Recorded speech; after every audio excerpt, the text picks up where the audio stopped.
Born Wicked, Blood Rose Nights Book 4, written by Keary Taylor, narrated by Raven Wildwood. Chapter 1. I knew it was bad.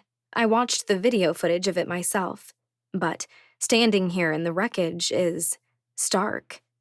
It's so easy to remember the good times, to recall how we flirted on the couch, how he lifted me up onto the counter and pressed himself between my legs, how we spent days sleeping in that bed, even if we weren't having sex. We spent so much time in this space, making plans for our future. But as I look around at the ransacked apartment, it is so very, very clear that future is gone. Shattered, just like the screen of my laptop and the dishes splintered across the floor. Damn you, Sebastian, I think to myself as I step across a smashed glass dish and cross into the kitchen. I open the cupboard under the sink and pull out the trash bags. Last year, it was Sebastian whom I called to come help me move into this very apartment. I needed out of Mason's penthouse because, just like this space, he and I didn't have a future. Sebastian had offered, and when I asked, he came. I loaded my things into trash bags, drawing a laugh from him. We'd carried my things in bags to this same space. Life has a cruel symmetry sometimes. Now, I turn and walk to the bedroom with trash bags yet again. I begin stuffing those same clothes into different trash bags. The hope I once felt when I first walked into this apartment is gone. It evaporated the same day Sebastian tore through every one of my belongings, looking for clues to find me. Even though I lived here for 6 months, I still don't actually own much more than I did before I came here. In a matter of 30 minutes, I have all of my clothes packed up. I have all of my bathroom things bagged. The only other thing in this apartment that was mine is my laptop, and Sebastian hurtled that against a wall. Just as I'm finishing, I hear the slight creak of the front door. A few moments later, Roman steps into the bedroom, followed by the most unexpected miracle ever, my biological father, John Bonney. There's a hard look on my father's face, his eyes cast around the wrecked space. He's never met Sebastian, hasn't ever gotten to have words with him. But it's how he found me. Mine and Sebastian's engagement announcement made the news, and John saw it in a newspaper.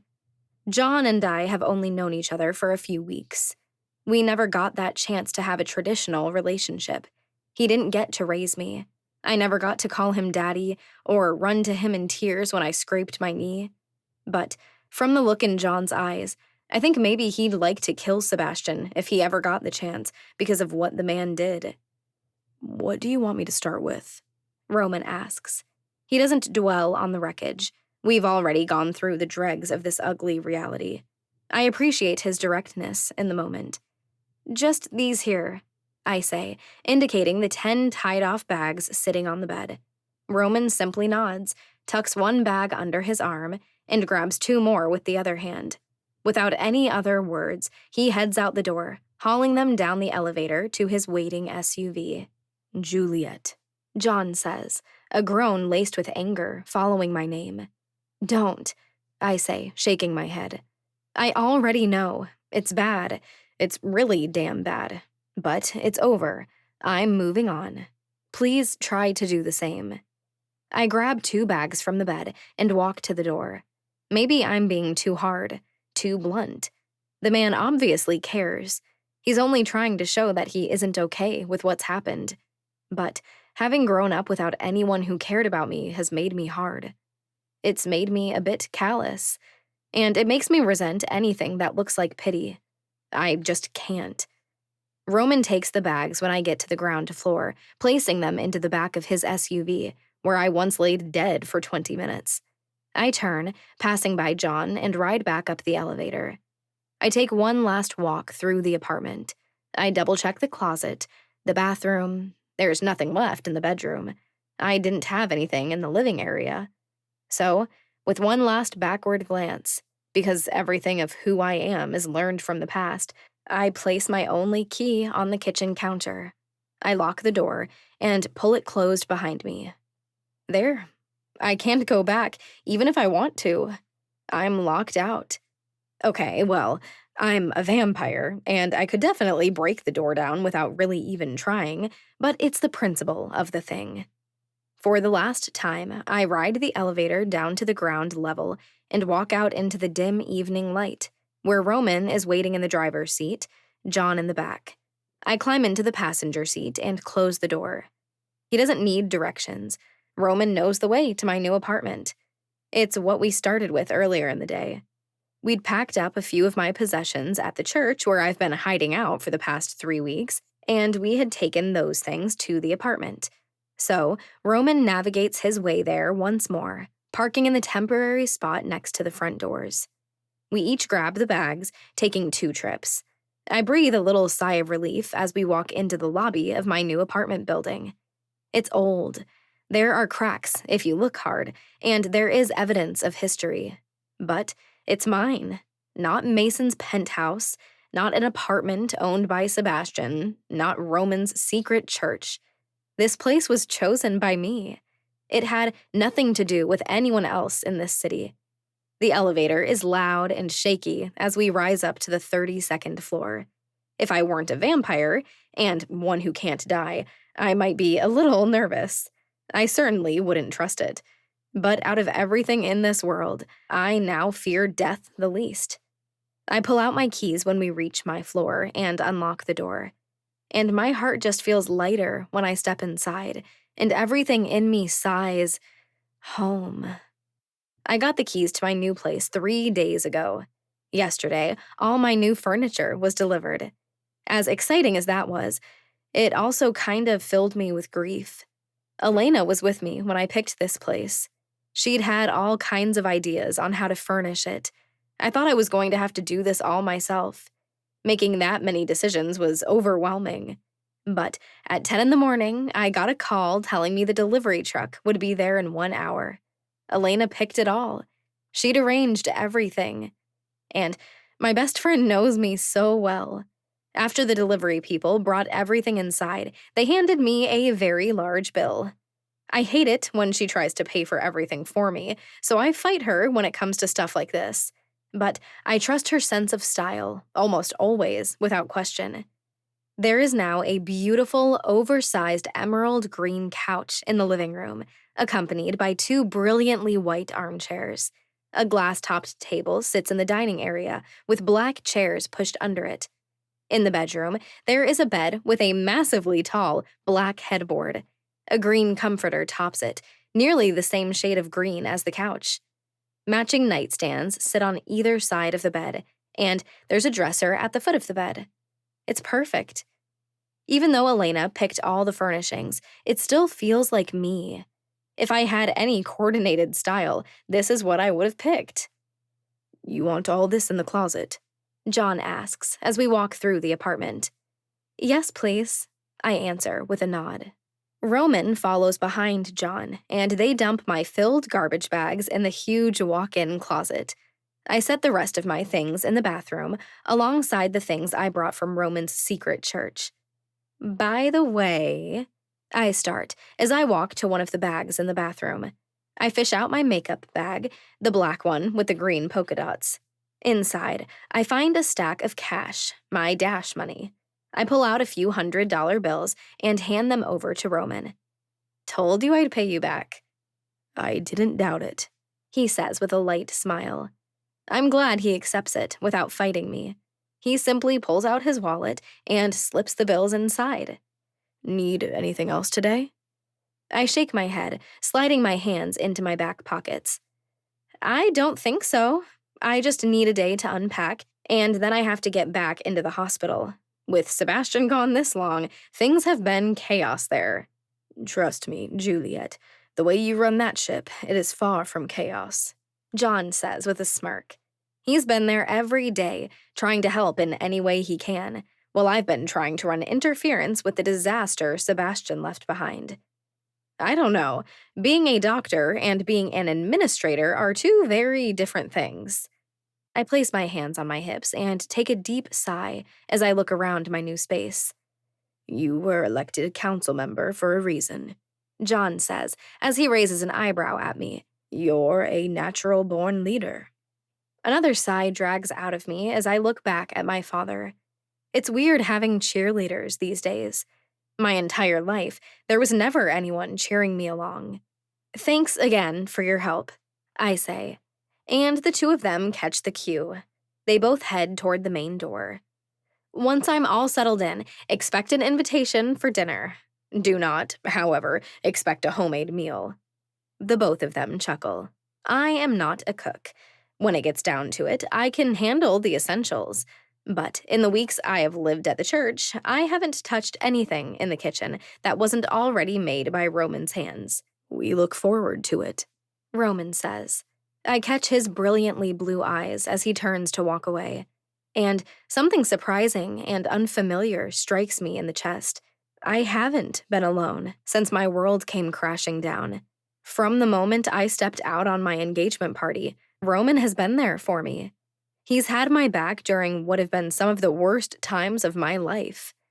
I'm going to miss him. "Have a good night, Juliet," Roman says. Something in his tone, in his words, and the way he says it reaches all the way down to my soul and ties itself around me. I think that, just maybe, he's going to miss me too. "Night," I mutter, and I watch as the door closes between us. There is something cathartic about starting over. I mean, it's hard to call this a true new beginning. These are the same things that I've had for nearly a year now, but there is something about a new place, new surroundings, new furniture, new rooms. I turn on some music and I crank it loud. It's a little bit of everything. Loud, screaming, energetic, soothing, beautiful, and haunting. I didn't even realize this when I signed for the place, but there is a speaker system that runs through the entire apartment. So, no matter where I go, the music follows me. I start in the closet first, since clothing makes up the majority of my belongings. One expensive item at a time, I hang the clothes Elena bought for me in the closet. Most of them are way too over the top. Most of them I would be too scared to wear on a day-to-day basis, because if they were to get ruined, there goes hundreds, maybe thousands of dollars down the drain. But there are the core pieces that I have worn over and over. And I find myself feeling especially fond of the clothes I bought most recently. The clothes I acquired when I literally ran out of my engagement party with nothing. The clothes I bought when Roman drove me to Target and paid for the things on his own dime. Considering I'm taking my time, it takes me over an hour to hang everything in the closet. It's extremely satisfying when the task is complete. The closet is well organized, with plenty of space for everything. I feel like a full-blown grown-up right now. I organize my things in the bathroom next, taking notes of things I need to pick up to sort it just right. Maybe a little bit of Sebastian rubbed off on me while we were together. He was meticulously organized, nearly to the extent of obsession. Before coming to Chicago, I would definitely not have called myself an organized person. My crappy apartment was constant chaos. Elena hated going there whenever she came into town. Maybe it was Sebastian. Maybe it's just plain, simple growing up. But in 20 minutes, everything has a place. I walk out into the living room when I'm finished. Elena truly thought of everything. All the furniture is just right. There's a cozy, comfortable rug laid out on the floor. There's even a TV hung on the wall across from the couch. I can't remember the last time I had to sit and watch TV, but I suppose the space would have felt a little bare without it. First world problems. There are 2 boxes sitting on the floor next to the couch, and upon investigation, I find they contain decor pieces. Things to hang on the wall, things to set on the end tables. I start spreading them around. I'm not sure this is where Elena had intended them to go, but again, this is my place. There are a few nails still in the wall from a previous tenant, so without tools of my own, I have no other option but to hang my new pictures from them. They look decent enough to me. 3 more boxes are sitting on the counter in the kitchen. There, I find a set of flatware as well as a set of dishes. Next, I find a fancy set of cookware. Truly, Elena thought of everything. I wouldn't be surprised if there was a knock on the door in an hour with someone carrying a grocery delivery. Besides food, now all I need is a stash of blood in the refrigerator.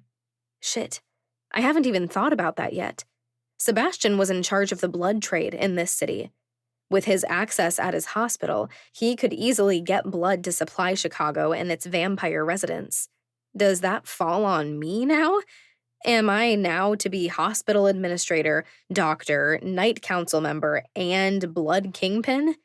I'm capable, but there's only so much even I can handle. One thing at a time, Juliet, I think to myself. Finish unpacking, get some sleep, tackle the disaster at the hospital tomorrow. So, with all my settling in now finished, all accomplished in under 4 hours, I head into my bedroom. My bedroom. For the first time, I can truly say that this is my space. That's my bed. Sebastian doesn't own it. Mason doesn't own it. Roman isn't letting me crash on it. It's my damn bed. I strip my clothes off, letting them fall to the floor. There, the place is broken in, christened by my naked body and dirty clothes on the floor. I pull back the comforter and slip under the sheets. My head falls back onto pillows that I own, and I close my eyes. My world has fallen apart. Everything's a wreck. But at least this place is mine now. At least I have a home. I block it all out, tell my brain to shut the hell up, and fall into one of the best sleeps of my life. Chapter 2. I need you to sign off on that new pulmonary machine. Yet another employee asks as they step into my office. I withhold a sigh as I hold out a hand for the paperwork. I'm tired. It's been a long day. But we're far from being through this mess, and there is no end in sight. She hands it to me. I scan through the page, nearly keeling over dead when I see the price of the equipment. It's insane. This was the best pricing you found? I ask. It is, Dr. Doe. She confirms with a nod. Dr. Vincent has had me pricing around for one of these for a few weeks now. I give a simple nod and sign my name on the line. She takes the paper with a simple smile and steps back out. This office was used for storage, but with Sebastian gone, and who the hell knows if we'll ever see him again, I absolutely needed a change of scenery, anything that wasn't his office, where we had spent so much intimate time. My new office isn't fancy. White walls with polished gray marble floors. My desk is black and massive. There are black bookcases surrounding me, though, for the most part, they're empty. John steps inside almost as soon as the woman leaves. He's got a stack of binders, 8 deep. He carries them to my desk and sets them on the corner. This is the last of them from his office. Looks like these are from when this hospital was built. Good to keep, not so useful in the foreseeable future. And that's everything? I ask, somewhat doubtful. That's everything, John says with a nod. You've made it through all of it. You deserve just as much credit as I do, I say, pausing over my notebook with all the tasks written down that I need to complete. I still don't understand how you get from pirate to hospital administrator assistant. The Bonnies have many talents, he says with a charming smile, given 10 times more character by the hooked scars on his cheeks. Someday soon, I want you to tell it to me. All of it, I say, as I rest my elbow on the desk, propping my chin in my hand. The pirate stories, how you died, all of it. I will, he promises. Soon. Any applicants on the new positions yet? 17, actually, I say, with a shocked raise of my brow. The payroll lady told me once that positions don't open in this hospital often. This hospital has an impressive reputation.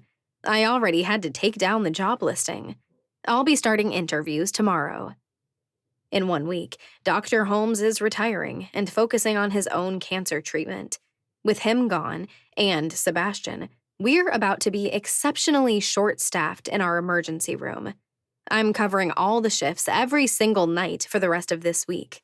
It's a good thing I don't need that much sleep, because I won't be getting any until I've hired at least one new doctor. I don't know if I'll be all that helpful, but I could start with phone calls, try to weed out a few of the weaker options. John offers. Thanks, I say as I stand, but I think I'd rather have your help narrowing it down to finding me an assistant. I can't believe you're firing me, he says in mock offense as he follows me out the door. I chuckle. You might only look a few years older than me, but you're still technically my dad. It feels weird to have you as my assistant. You should find something you love. If you're really staying in this city, I want you doing something you enjoy.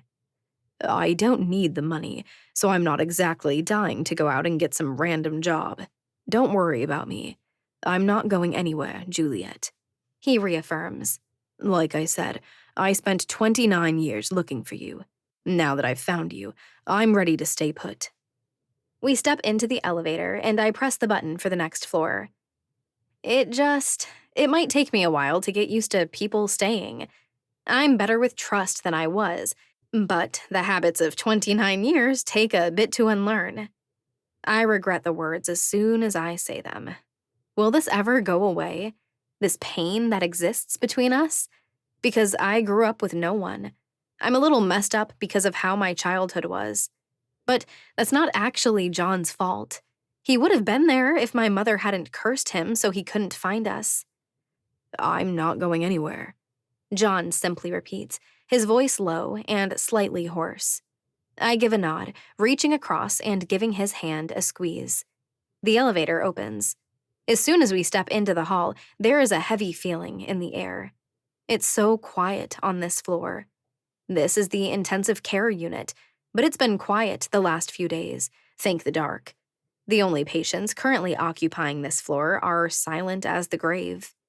I push the door open, and instantly chills wash down the back of my neck, over both arms, all the way down to my toes. Dozens of beds are set up in this long room.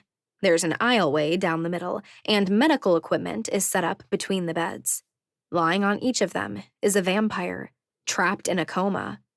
And it was Sebastian, the man I once loved most, who put them there. For me. To protect me. No gifted, no vampires, no threat to Juliet. Damn him. Every one of their faces is familiar now. I've never spoken to most of them, but I know every one of their names, except for the two who staggered into the emergency room on their own, each on separate occasions. They'd had no ID on them, and no loved ones came in with them. But the others, I know them all now. I've studied their faces. I've imagined what their lives were like before they ended up here. I walk over to one of the beds closest to me and stare down into the face of my best friend. Mason and I moved Elena here just a few days after she fell into her coma. She needed to be put on a ventilator, and I wanted to make sure there was always someone around who could monitor her. Mason now has double duty to pull at Godfrey Enterprises. So, she's been here, and I've come to see her every single day. I hate that vampires are still getting hurt, even though Sebastian isn't even in the city anymore, I say. My throat feels tight, and my stomach feels full of acid. Whatever he did, it's outlasting his presence. You let me know as soon as we get wind of his location, John says. His tone is hard, and I hear his hands curl into fists. I'd like to have a few words with that man. Me too, I say, recalling Archer King's prophecy. Before the summer solstice, you will hate the man you love most. He was right, but his timeline was way off. I came to hate Sebastian before the end of the year, just days after the winter solstice. Paging Dr. Doe, a voice calls over the speakers overhead. Paging Dr. Doe to the office. I raise Elena's hand to my lips and press a kiss to the back of her knuckles. I'm going to fix this, I promise. I've said the words dozens of times now, and I intend to keep my promise. John and I take the elevator back downstairs, and with my mind on everything else I have to deal with, I head to my office. and stop in the doorway abruptly because the last person I expect to be waiting for me is a woman in a very official-looking police uniform. "How can I help you?" I ask, instantly on high alert. John and I step inside my office, John shutting the door behind us. "Dr. Doe, it's a pleasure to meet you," she says, though her expression says otherwise. "My name is Teresa Day. I'm the newly appointed Superintendent of Police here in Chicago." Shit. I shake her extended hand, trying to compose my poker face. "Nice to meet you," I say, but my words don't come out genuine. This is my cousin, John Bonney." John's poker face is a lot better than mine. He doesn't lose character at me calling him my cousin. What the hell was I supposed to do? Say the man who looks a whole lot like me, but only looks a few years older than me, is my father? John shakes Superintendent Day's hand. "Pleasure." She studies him closely, completely shameless as she stares at his scars. "I recommend closely watching your back when visiting Glasgow," John says. His tone hardens, and he says the words completely deadpan, calling her out for staring. She makes the smallest noise of acknowledgement before her eyes slowly slide back over to mine. "I'm told you recently took over as director of this hospital?" "It's an interim position," I answer, feeling a sense of dread at where this is heading. "From my understanding, the owner and official director, Dr. Sebastian Vincent, is your fiancé, correct?" she asks. There's something piercing about this woman's eyes. They're an accusation and trial, all on their own. "He was," I answer, racking my brain if I know a lawyer. "Was," she says, as just a hint of a smile pulls in the corners of her mouth. "I broke it off about a month ago," I clarify as I fold my arms over my chest. She lets out this little sound. Her eyes drop down the length of me and then rise back up. "Your former fiancé has been reported as missing. Why was it not you who reported it?" The hairs on the back of my neck stand on end. This could get bad, very, very fast. "Because things ended badly between us and he took off." "So, Dr. Vincent is missing," Superintendent Day says as she stands straight, hands behind her back, "which appears to be out of character for him. Things ended badly between the two of you. And somehow, you, his former fiancé, are here, seemingly in charge of his hospital." Shit. How do I explain this? "Just because the man's throwing a massive tantrum doesn't mean Dr. Doe deserves to be questioned." John speaks up. There's a dangerous edge to his voice, one I can tell could tip over into explosive anger at any moment. "Juliet is just cleaning up the mess the man abandoned." "There are simply some question marks involved here, Mr. Bonney," Teresa says. "There are concerned parties who say Dr. Vincent wouldn't simply disappear and shirk his duties. There have been reports of an extremely bad breakup between he and Dr. Doe. And here, I find her in control of his very profitable hospital." "Do I need a lawyer?" I ask, my tone cold.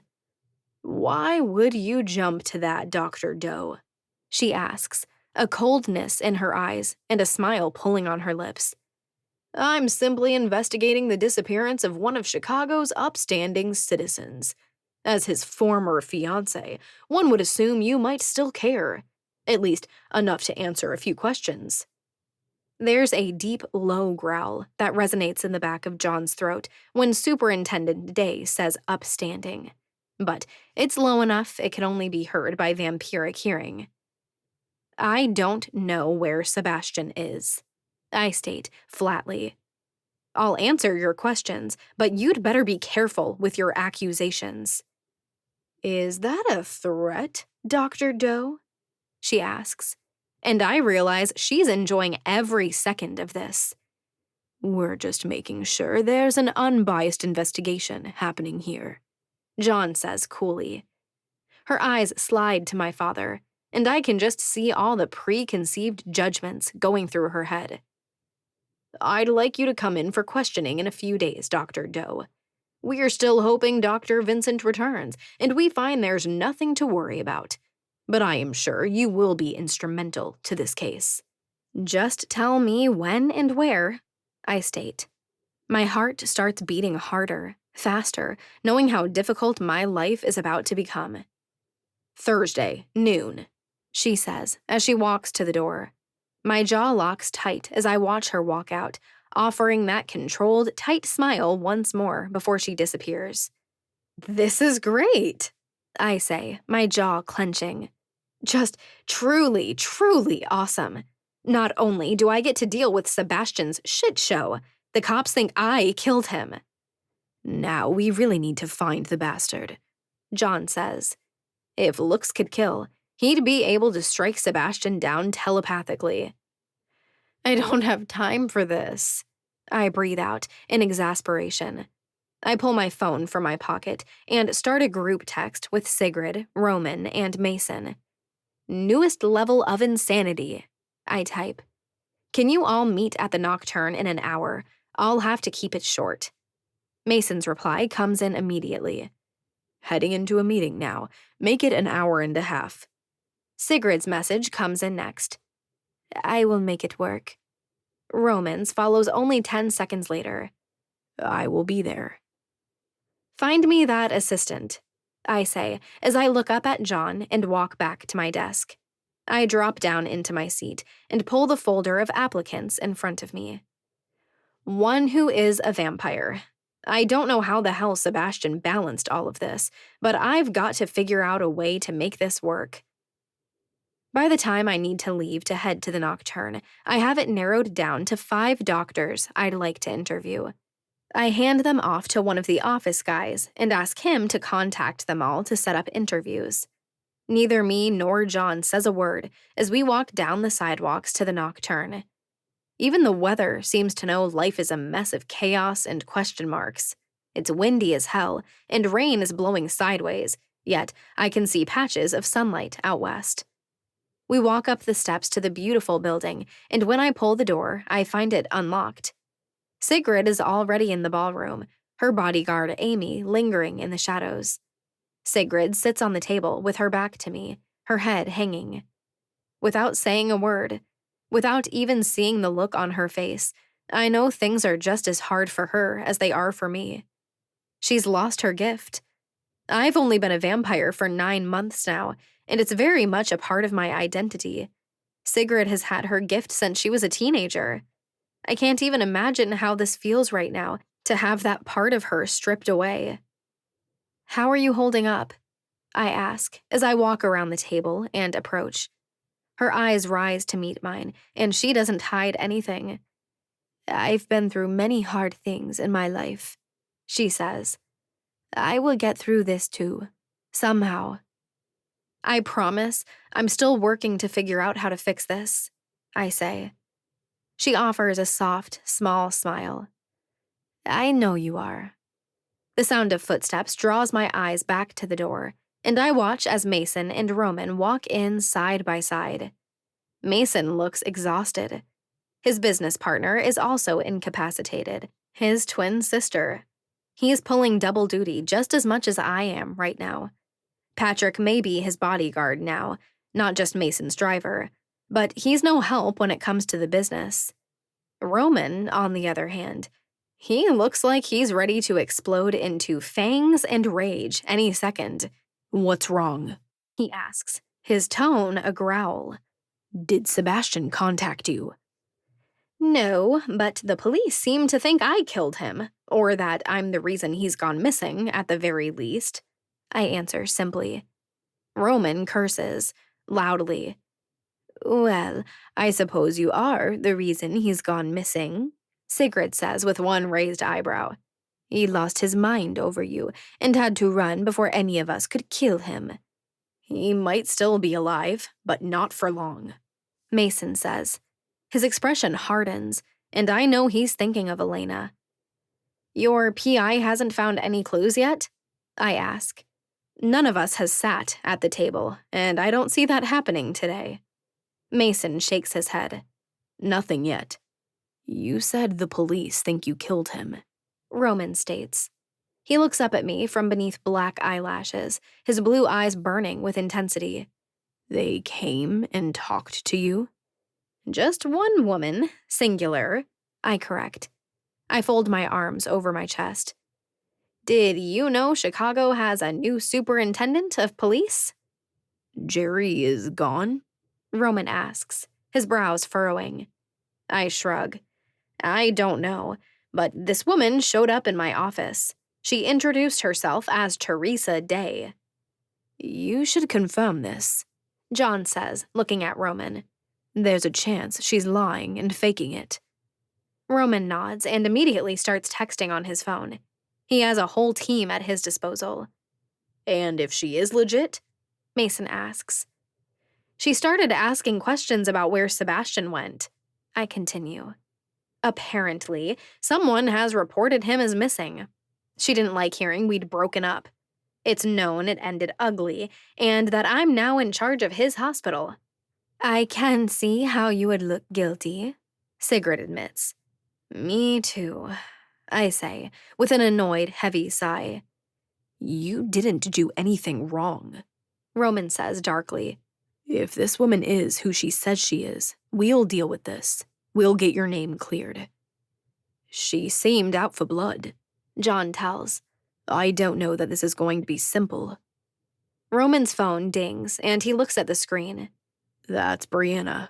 Teresa Day is indeed the new superintendent of police. Do you know any good lawyers? I ask, my eyes meeting Mason's. I'm afraid lawyering up will make me look guilty, but I think this woman would love nothing more than to see me trap myself with my own words. Of course, Mason says. Silvano Mordici has worked for my father for half a century. He's a wolf. I'll give him a call and have him stop by the hospital tomorrow. Thanks, I say. I nod, feeling everything I have to take care of piling up. I didn't give Sebastian enough credit. He was balancing so much, and somehow he also made time for our relationship. I have to handle all the other stuff. Thank the dark I don't have anyone to worry about feeling neglected. And now I have this too. Are you okay, my dear? Sigrid asks. She steps in front of me, gently placing her hands on my upper arms. You have so much on your plate. What may I help you with? Emotion jumps into my eyes, completely unexpected. My throat feels tight, but a breathy huff of a laugh escapes my lips. I hold myself tighter. Nothing, I say, and thankfully my voice doesn't shake.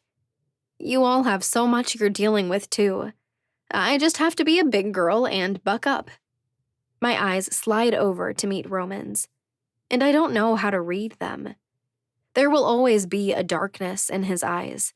The man doesn't know who he was before he resurrected. He doesn't want to know. But it's put a river of anger in the man. It's put a spark that can ignite into an inferno. I thought I hated him. Thought he was an evil asshole when I first came to Chicago. But now, everything between us is different. Roman is the keeper of every one of my secrets, and I hold his greatest one. Things are different now, and I see that right there in his eyes. I'm going to be okay, I say, both to them and myself. I know you will be, Roman says quietly, his tone gentle. My eyes flick to Mason's when he clears his throat. There's something different in his eyes now, too. Something questioning, studying. It was no small secret that Roman and I hated each other before.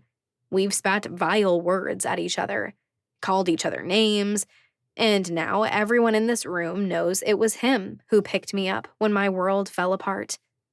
Let everyone read into it what they want. Roman and I are friends. Good friends. And it doesn't need to be anything more complicated than that. I'll call Silvano in the car, Mason says, moving on. Is there anything else we need to be aware of? No, I say, gathering my wits once more. Being a murder suspect was news enough for today. Don't worry, Juliet, Mason says as he walks to me. He wraps his arms around me, pulling me into his chest. And it's nice. Familiar. Once, we were physical and spent some rather questionable time with my fangs sunk into his neck. But now, he's my friend. It was a vow we made, to always be friends, no matter where the physical part between us landed. There's no way they're going to pin you with anything. Silvano will take care of Superintendent Day. Thanks, I say, my voice rough, as I release him and he steps away. I appreciate it. He offers a sympathetic smile and turns to the door, striding toward it as he takes his phone from his pocket. I'm going to keep someone on Superintendent Day at all times, Roman says. There's that hard edge to his voice once more. We need to know what she's like, who she's talking to, what she knows.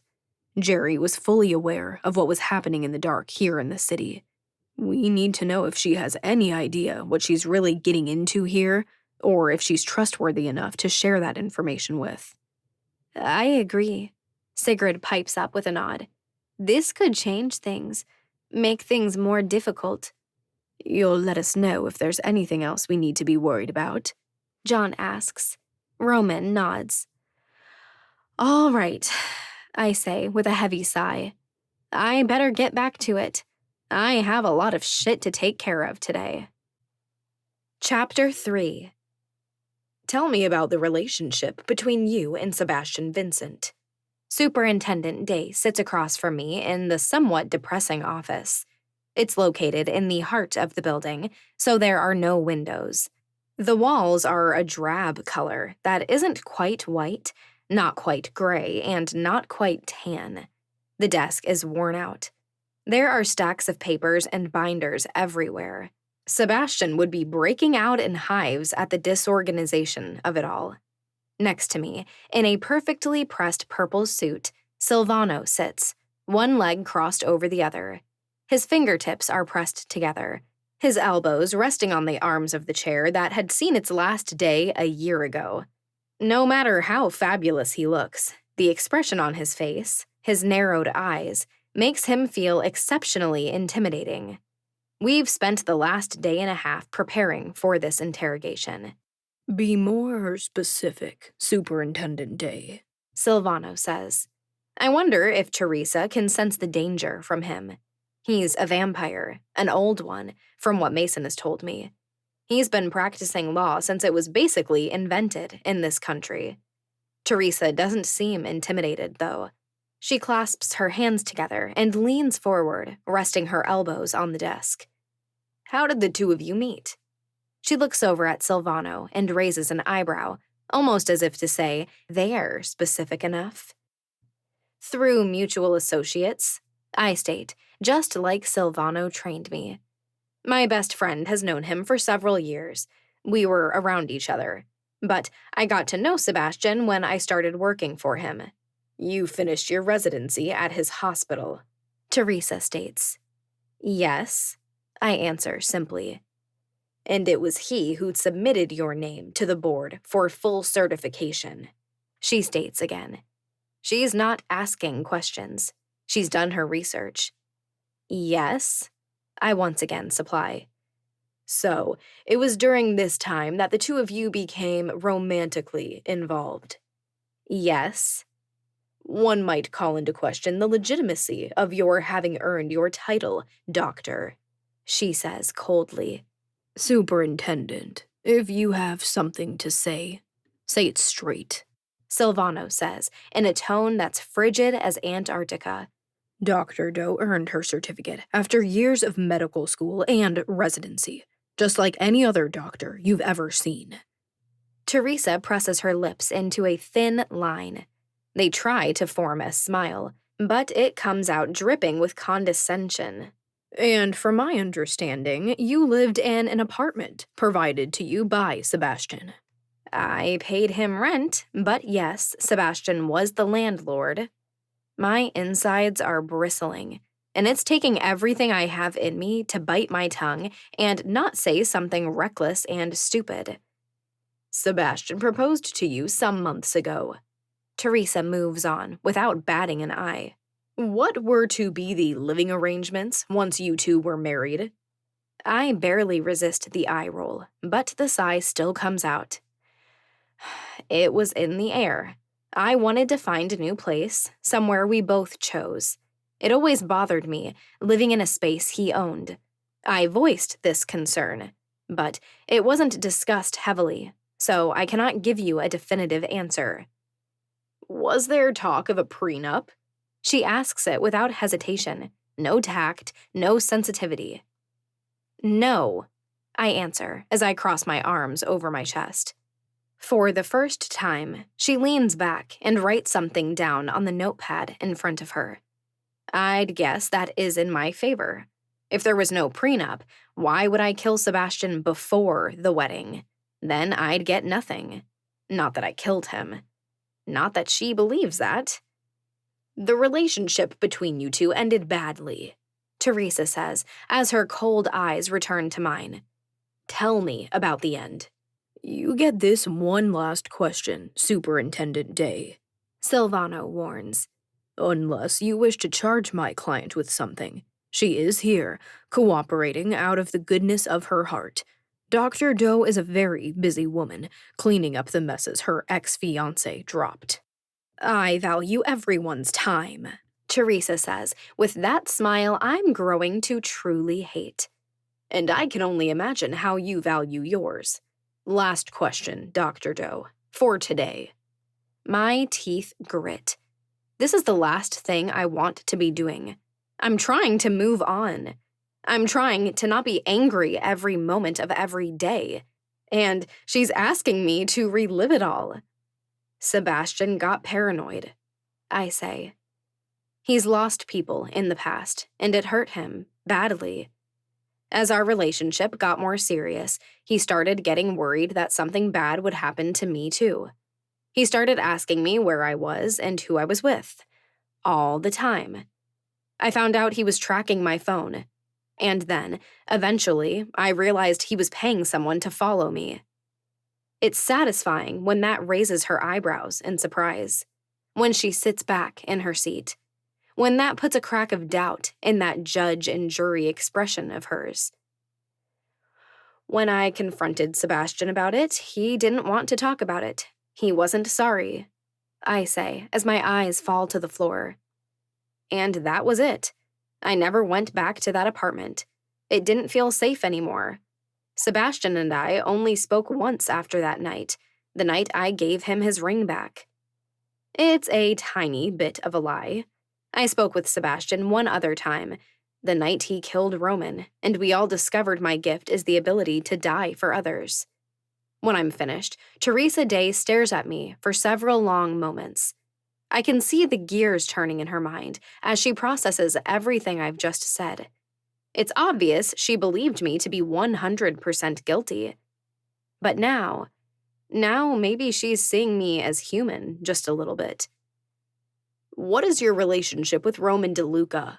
She asks, turning the conversation in the last direction I expected. You've already used up all your questions for today, Superintendent Day, Silvano says as he stands from his seat, buttoning his suit jacket, and then brushing his hands over his pants, as if the meager city budget has rubbed off on him. If you wish to ask my client any more questions, you will have to make another appointment. I will be in touch, she says, knowing she tried to sneak one last question in there, one that might have complicated things further. Soon. I stand from my seat and don't dare to say another word to the cold woman as I turn and walk out of her office. How did I do? I ask Silvano as we walk down the hall. If I were human, I'd be a shaking mess. Instead, I just feel jittery. Fine, he says honestly. The fewer details you can give the woman, the better. But the game changed when you brought up Sebastian's stalking. I thought that too, I admit. Silvano, is there any chance she really might peg me with something happening to Sebastian? He stops abruptly as we reach the doors. He looks back at me, intense conviction in his eyes. I swear, Dr. Doe, that woman won't make you spend one night behind bars.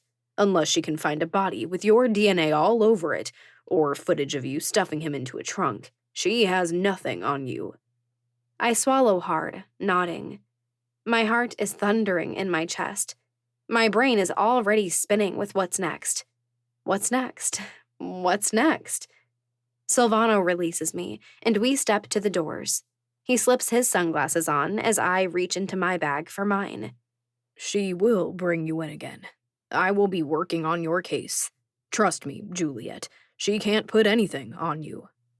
Thank you, I say, as we step out into the blinding sunlight. And there, standing just to the side of the door, braving the blinding and painful sunlight with some top-of-the-line sunglasses, is Roman. He stands straight and walks over, giving Silvano a nod as the man walks away. So? He asks. Side by side, we walk down the sidewalk. I point us in the direction of the hospital. I have an interview with a potential new doctor in 30 minutes. Roman doesn't question where we are going, but he matches my pace step for step. Silvano swears she can't pin anything on me. I report. But when you've always been the scapegoat who's occasionally been guilty, it's hard to believe anyone can get you out of trouble but yourself. Roman nods as if he understands. Maybe he does. There's still too much I don't know about him. What have you learned about the superintendent? I ask, fixing my eyes on the path in front of us. Roman takes one deep breath in, and I can already tell it's not going to be good. She's single, no children. She lives on the south side. In the time we've been watching her, she's only gone home for about 5 hours. The woman lives for her job. So she has nothing else to do but sit and obsess about me possibly killing Sebastian, I say. Great. She's a workaholic. Roman agrees. She's been with the CPD for 16 years. She joined the police academy as soon as she was eligible and has been with the force ever since. But I think I also know why she's going so hard on this. Oh? I question, raising an eyebrow. Roman nods. She was shot while on duty 2 years ago. Guess what hospital she was closest to and taken into? Sebastian's, I answer with a sigh. Roman nods again. Sebastian was on duty in the emergency room and patched her up. I talked to Diana, who was also on duty. She said Sebastian was all charm that night, totally won Teresa over. Shit, I breathe out. So, she's got some serious hero worship going on. She's thinking Sebastian is a saint, so how could he possibly do anything wrong here? I'm afraid so. I sigh again. Well, at least now we know why she's coming at me so hard. Any indication if she knows what's going on at night in this city? I ask, as we wait for the crossing light, then step out into the street. I don't think so, Roman confirms. The hospital comes into view as we cross the city. Waiting for me is a mountain of work. I pray that Jean has found me an assistant. Any leads on the damage Sebastian inflicted? Roman asks.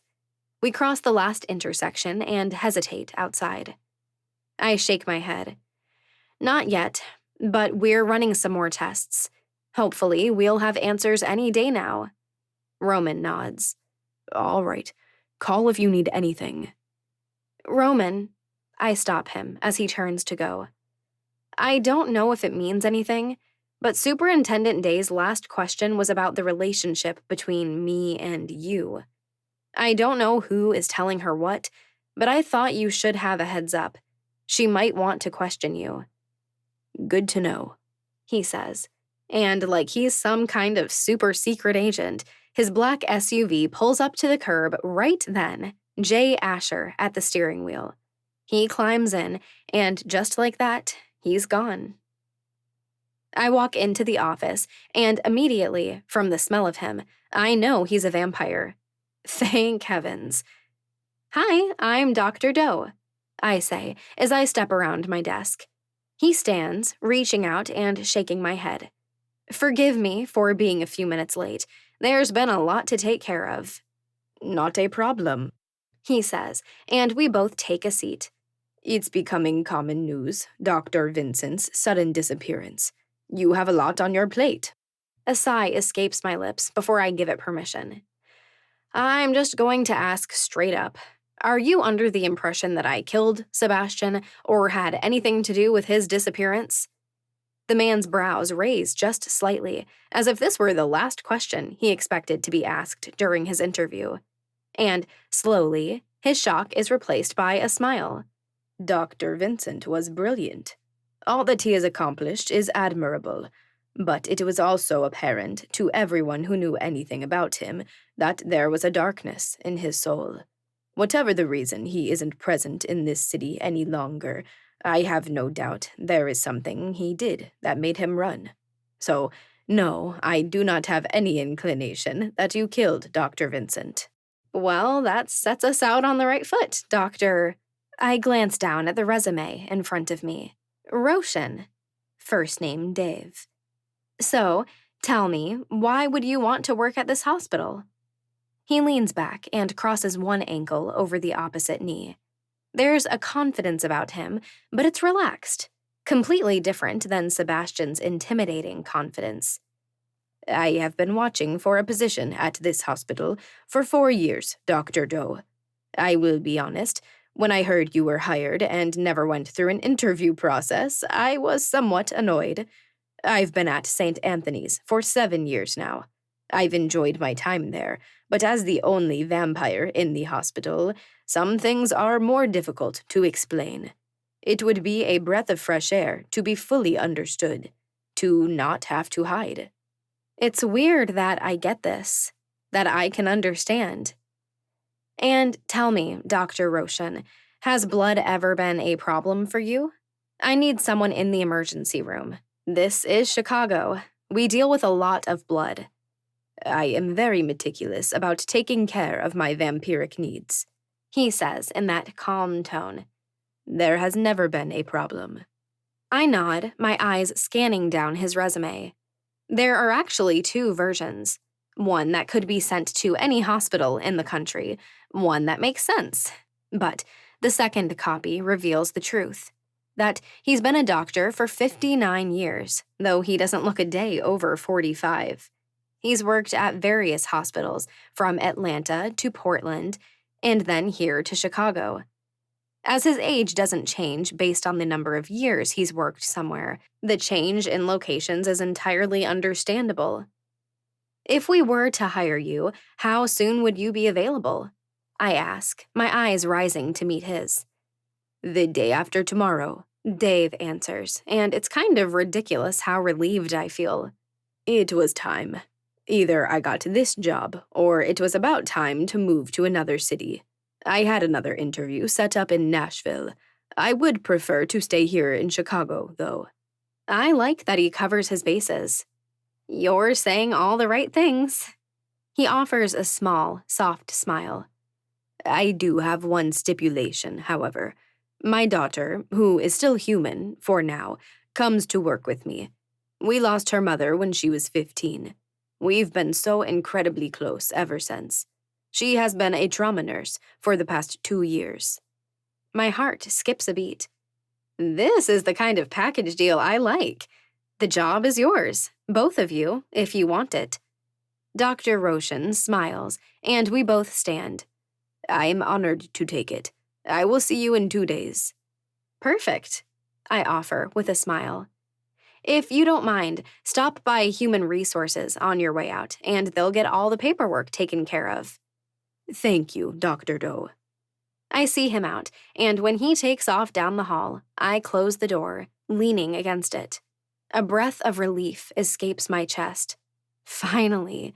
One thing is finally taken care of.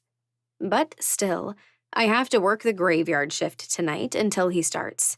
And looking at the clock, I've got 20 minutes until I have to be there. Just a few more days, Juliet. I internally tell myself. Just a few more days, and you won't have to pull all the weight by yourself. You can make it through the next few days. Chapter 4. I step outside into the brutally cold morning air. Since it's still winter, the sun still hasn't quite made it into the horizon. It's still hiding behind a thick cover of clouds. My eyes appreciate the prolonged darkness, but I could do without the cold. It was a long night. We had 2 stabbing victims, 3 gunshot wounds, and a strangulation. There were police in and out all night. It's one of those nights that reminded me I live in one of the most violent cities in America. Maybe I should feel guilty about this, but the worst part of my night? When another vampire walked in, unable to breathe, and the seizure started. She was in a coma within 20 minutes of coming into the emergency room. Damn it.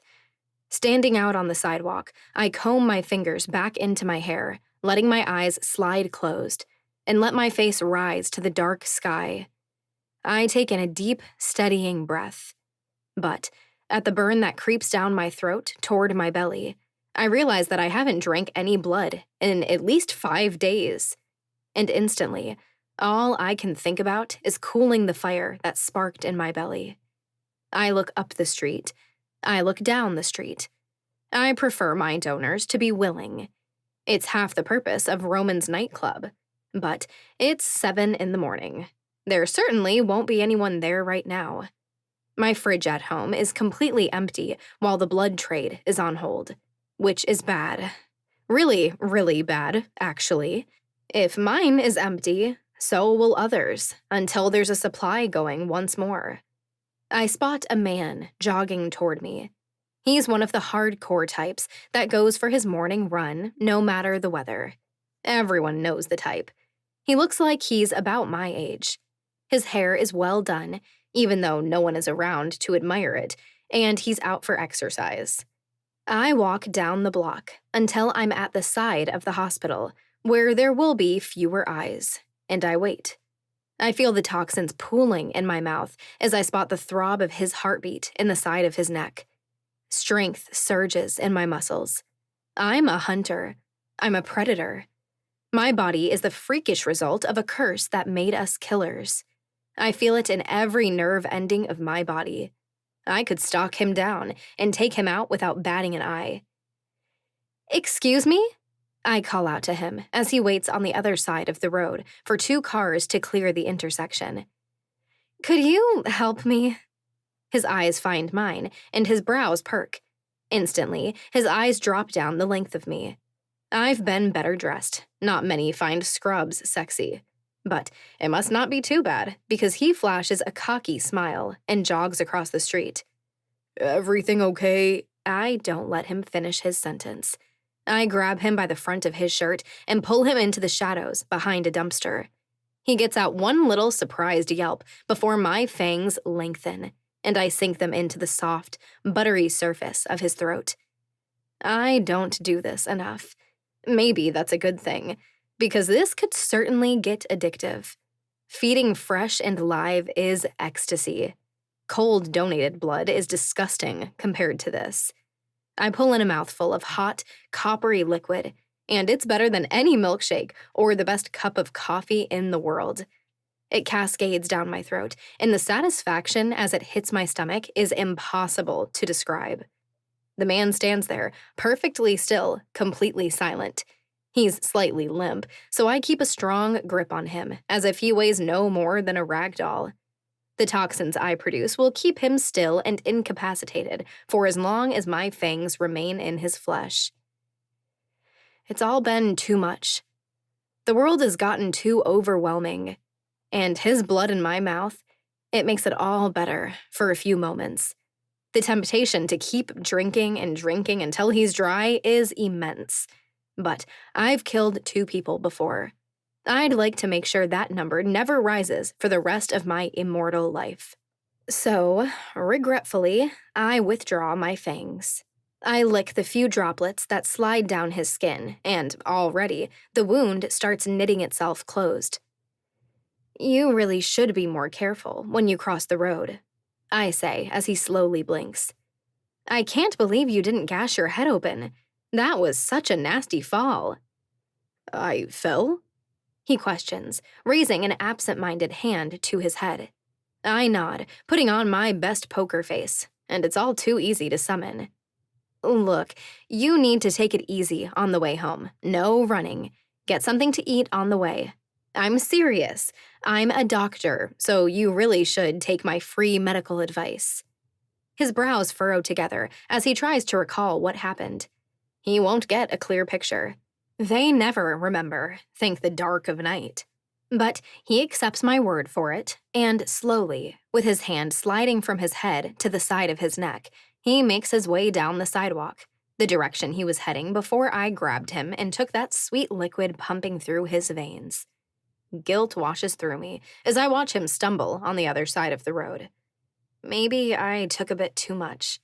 It's so hard to regulate yourself when you're in the bliss of it all.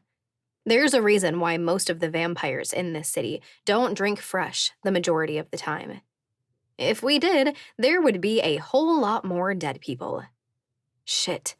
I really, really need to get the blood trade figured out. I need to track down Echo, one of Sebastian's top dealers. I need a partner in this. With the hospital, we have access to all the blood we could possibly need. We could even be greedy and host a blood drive to restock the stores that are essentially depleted right now. If only I hadn't locked myself out of my old apartment. Sebastian had Echo bring me an obscene amount of blood a few months back, and it's still sitting in the fridge. Something sparks in the back of my brain.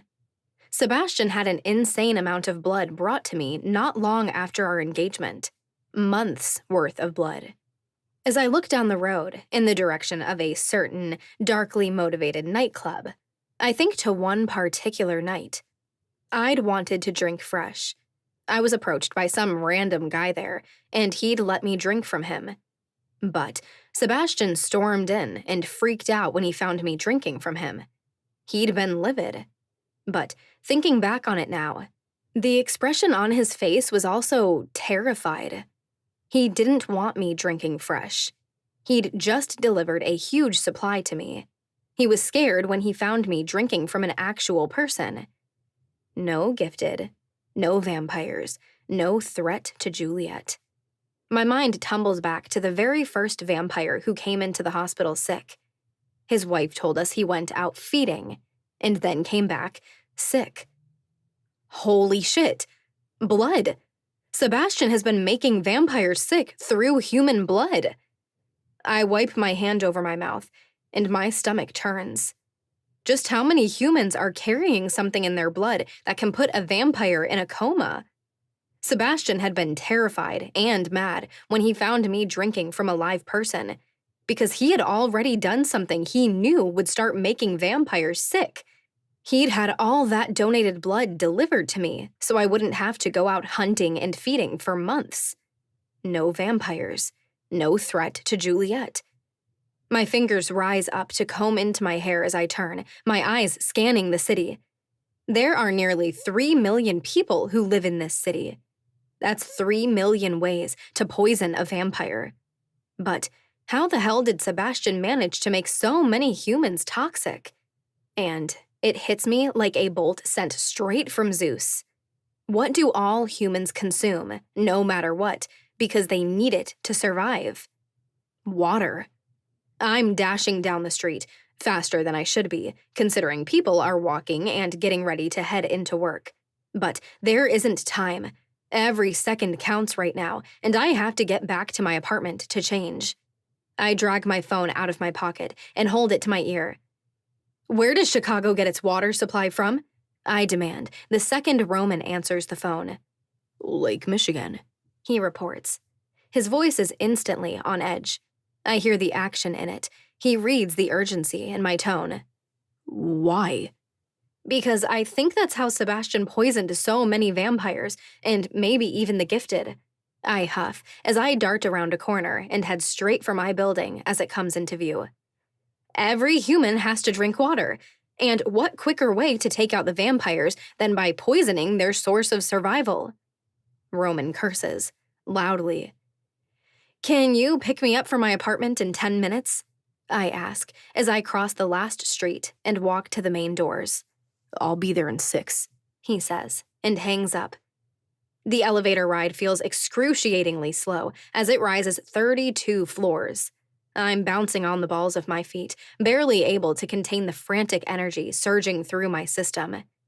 Now that we have something, anything, I'm ready to do whatever it takes to bring this all to an end. I nearly break my key off in the lock as I rush to get the door open. I'm shedding scrubs as I cross the apartment and stride straight into the closet. I shimmy my way into some jeans, pull on a green long-sleeved t-shirt and a puffy black winter coat. I stuff my feet into boots. I snatch a tie from the bathroom counter and tug my hair up and out of my face as I ride the elevator back down. The second I step outside, Roman screeches to a halt right in front of me at the curb. I hold my phone to my ear again as I drop into the passenger seat. Mason answers after just one ring. Did Elena go out and feed the night she got sick? I fire off without a single pleasantry. Why? He questions, confused. Mason, did she or didn't she? I demand, the panic rising in me. Calm down, he says, his tone coming out annoyed at all my demands. Now that I think about it, yes, I'm pretty sure she did. Sure or pretty sure? I bark. It was over 3 weeks ago, he bites back, probably the first hard words we've ever thrown at each other. I'm pretty sure. What the hell is going on, Juliet? I end the call, letting out a hard, panting breath. Sebastian brought me a ton of blood just after we got engaged, I blurt, as Roman and I sit in his SUV, unmoving. He freaked when he found me feeding at the club. We know for sure that multiple vampires who got sick fed live the day they got sick. I think Sebastian put something in the water supply. It's the only thing that makes sense to me. Shit. Roman curses again as he puts the car into drive once more and pulls down the road. Did he just dump something into Lake Michigan? I muse, feeling my stomach sink. The lake is so big, it looks like an ocean. There are multiple water cribs out in the lake, Roman reports as he starts down the road. Where he's going, I don't know. They suck water into them from the lake, and then they get pumped to the purification plants through some pipes that are a few hundred feet below the surface of the lake. So, the purification plants, maybe? I question, my brows furrowing. Roman nods. There's 2. We're headed to the biggest one right now. When I saw the other peninsula beside Navy Pier, with its flat concrete layout and rectangular shapes, I never realized it was the largest water treatment facility in the world. Who knew that under the surface, there was a whole other city of pipes and chemicals providing over 1 million gallons of water to the city of Chicago per minute? Roman parks at the beginning of Navy Pier, and we walk back out and around to the other peninsula. A road stretches along the water's edge, and up ahead, we see a security gate. You ever been here before? I ask, as I evaluate how we're going to get in. Nope, Roman reports. His head is on a swivel, casing the place. Never had a reason to be worried about the water. I do know security here is decent. It was deemed one of the potential major terrorist targets after the 9/11 attack. Enough security that we need to be worried? I ask. We'll find out. It's not all that bad. Not what I would have expected. There's a security gate and 2 security guards. Roman and I watch for about 2 minutes. It's prime time for workers to get to their places of employment this morning, so there's a steady stream of cars coming in. In the end, Roman and I wait for the guards to be busy scanning people in, and then we hop the gate. Nothing more than a blur to the human eye. And in a lull between workers, we follow one vehicle down into the belly of the treatment plant. We slip inside the doors behind an unsuspecting man with a cup of coffee in one hand and a dripping pastry in the other. We enter into a maze of pipes and whirring machinery. It's an endless labyrinth of tanks and pipes. Thankfully, despite the parade of people coming in, there are very few in sight of where we are now. Where the hell do we even begin? I breathe, completely overwhelmed. Without saying anything, Roman steps forward, staying behind pieces of equipment along the way. On silent feet, I follow after him. We scan the signs around, signs with words like reservoirs, basins, clear wells, settling. Any of them could be what we're looking for. If only we knew what we were looking for. The noise down here is overwhelming. There's a constant rushing of water sound. Mechanics whir and spin. There's constant thumping. I hear pumps working away rhythmically. Roman and I duck behind a huge pipe as we see two women walking down the center aisleway. My eyes trail them as they pass. But a sign on the wall next to a door pulls my gaze as they walk by it. Chemical application. I bump Roman with my shoulder and nod toward it. Those brilliant blue eyes shift over to it, and with a simple nod, he waits for the way to be clear, then darts to the door. In a fraction of a second, I'm beside him. It isn't locked. Thank goodness. Roman twists the knob, and we step inside. We find a huge room full of gigantic blue silos with pipes running in every direction imaginable. Every one of those silos is labeled with a name. Chlorine, fluoride, other words I don't know how to pronounce. It's got to be in here, I say, feeling something surging in my chest. Finally, after all these weeks with no answers, we have to be close. We have to be. Let's split up, Roman says. Look for anything that looks aftermarket, abnormal, something tucked into a place that wouldn't be visible if you weren't looking for it. I nod and head off to the left, Roman to the right. I have to admit, what we've done in the modern world is incredible. We have all this machinery, all this technology. It kind of makes me wonder how we survived for thousands of years before we had all this stuff to do something as needed for survival as treating water. Guess this is why life expectancy has increased so massively. Silo after silo, I wander deeper into the room. And when I reach the back wall, I survey the space. There's a good 5 feet between the silos and the ceiling. I spider crawl my way up between 2 silos and pop out on top. And I know it the second I see it. There are dozens of 50-gallon drums set up on top of these silos. They're all connected with a series of pipes going from one to the next, and finally, a narrow, tiny line that goes into one of the main pipes. Roman, I yell out.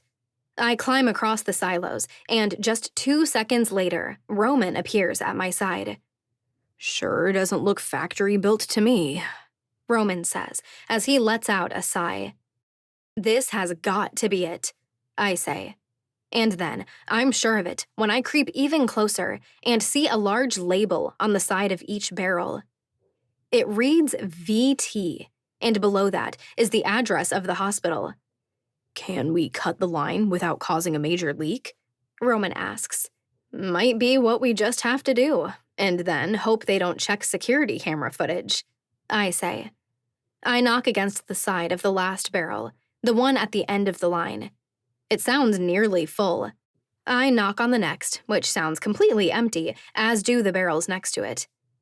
It's not a very big line, so I don't think it would do anything catastrophic. I do think we need to remove those labels, though. Roman nods and begins peeling the label off the first empty barrel. I keep knocking. All but the last are empty. Looks like it would have run out on its own in about a week, I estimate, as I help pull off the labels.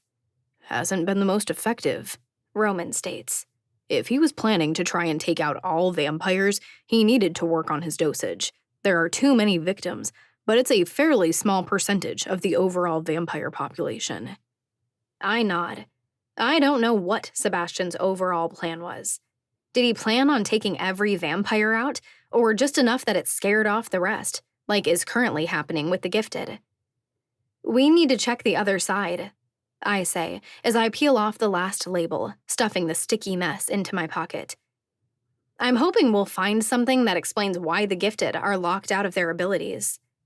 Roman nods, peeling off his last label. Together, we climb down, cross the room, and climb back up the other side. And, like a miracle, there are more barrels here. The same kind of setup. These are labeled GT. Gifted toxin, maybe? I speculate, as we begin removing these labels as well. And vampire toxin?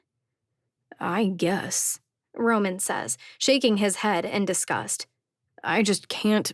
I mean, you keep everyone on their toes, Juliet, but you're not this damn great. Keep your opinions to yourself, I scoff mockingly. It's nice that even in a dire, grave moment like this, I can still find something to smile about. And it's rewarding that a small smile pulls in the corners of Roman's mouth as well. With the labels removed, we need to make a quick exit.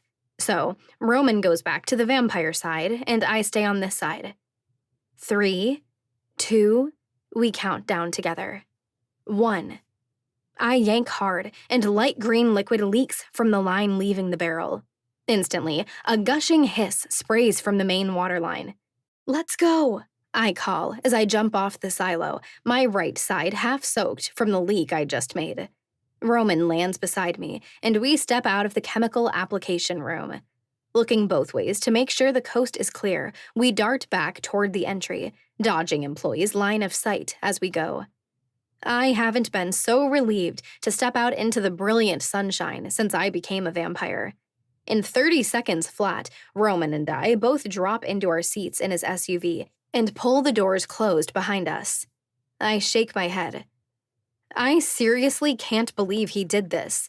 There are millions of people in this city, and Sebastian tainted the water for all of them.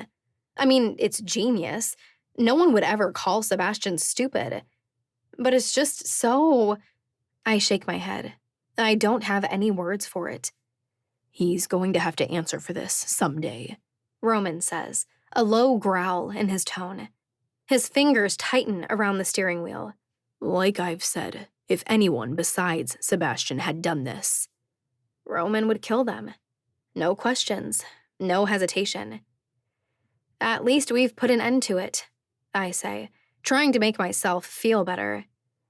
I've got bad news, Roman says as he starts the vehicle, flips a U, and heads back the way we drove. There's one more purification plant. It mostly serves the south side, but there is another. Goody, I groan. It's a 30-minute drive south. This one is also located right on the water. But after an hour-long inspection of the place, neither of us can find anything like we did at the Navy Pier plant. Thank the dark.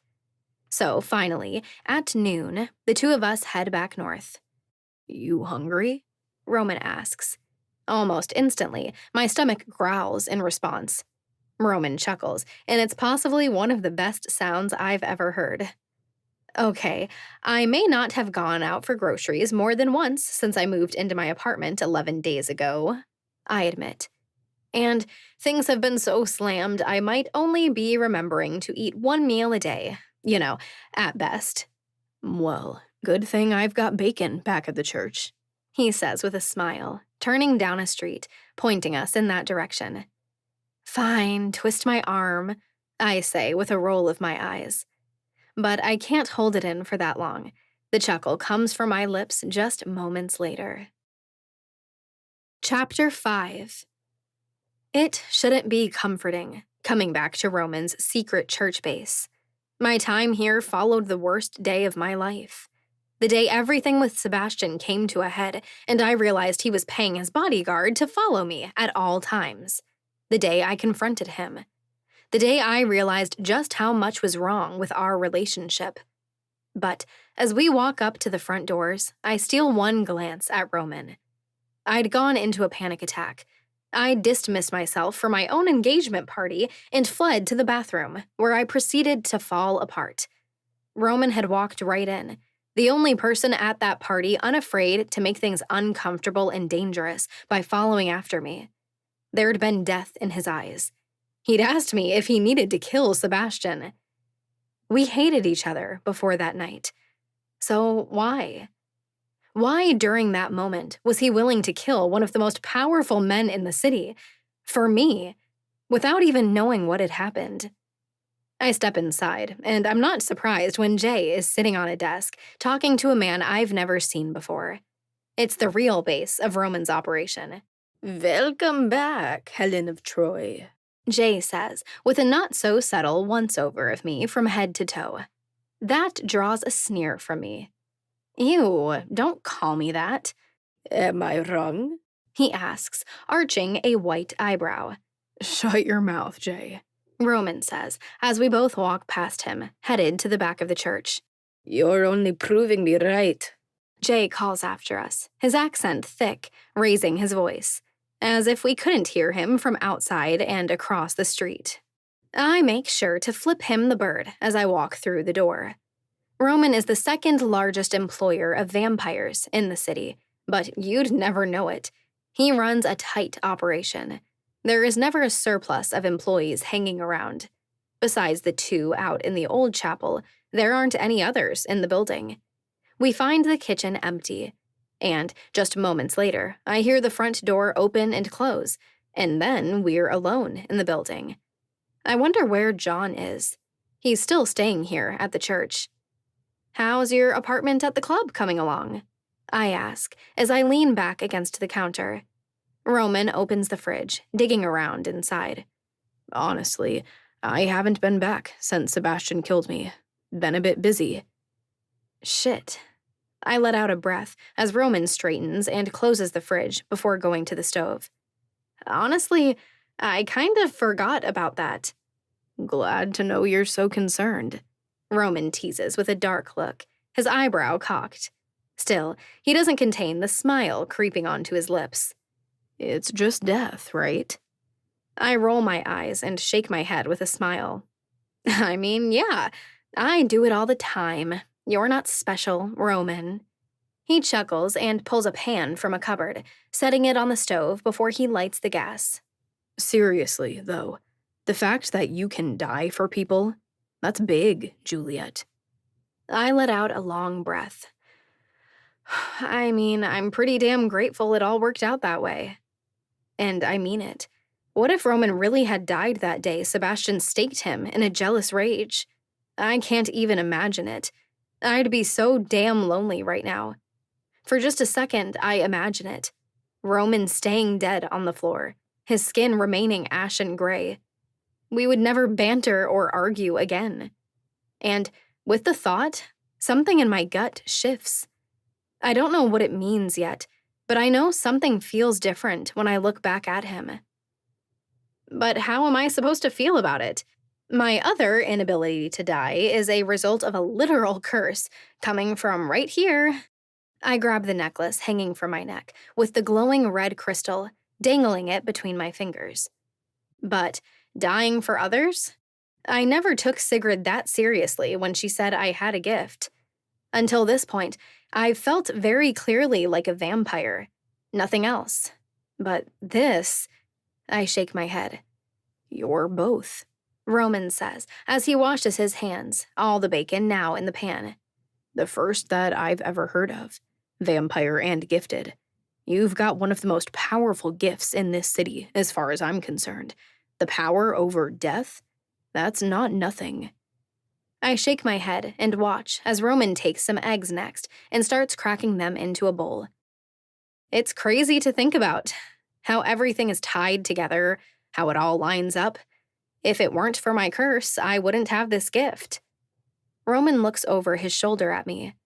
There's something serious in his eyes. You're the product of love, Juliet. Never forget that. John gave you his vampirism. Ingrid gave you a curse, gave you her gifted blood. That curse is a result of love. His words strike me right in the heart. I feel this rush of something I can't quite identify go through my entire body. I'm loved, past and present. It bites at the backs of my eyes. It tightens my throat. Juliet? Roman asks quietly, caution in his tone. My eyes well as I look up at him. I feel my entire body trembling with emotion. I shake my head, not entirely sure how to word everything that's going on inside of me. The first person to ever tell me they loved me was Elena, I say. The words shake and quiver as I say them. I was 26 years old, and no one had ever told me they loved me in my entire life. No parents, no foster placements, no shitty 3-week-long boyfriends. It was Elena, and I was 26 years old. Roman turns off the gas and leans against the counter, facing me. He doesn't seem uncomfortable with the heavy conversation. He doesn't look away. He's not judging me. I hoped, my entire life, that my birth dad would suddenly magically appear and take me away from all the horrible stuff I'd lived through, I say. It's like now that I've started saying the words, I can't stop. I mean, I hated him to some degree because if he were there, I wouldn't be living with people who left me to starve, or people who left me to burn alive in a car wreck. But I also wanted to meet him so bad, it was hard to breathe sometimes. I fold my arms over my stomach, clinging to myself tightly. And my mother... I squeeze my eyes closed, forcing out 2 tears onto my cheeks. I always wished that I'd gotten just one day with her, that I even had a picture of her. I used to dream about her all the time, that she miraculously wasn't actually dead. But there was never a face to the woman. I never knew if I even looked like her. I open my eyes and meet Roman's vividly blue ones. No one ever told me they loved me until I was 26.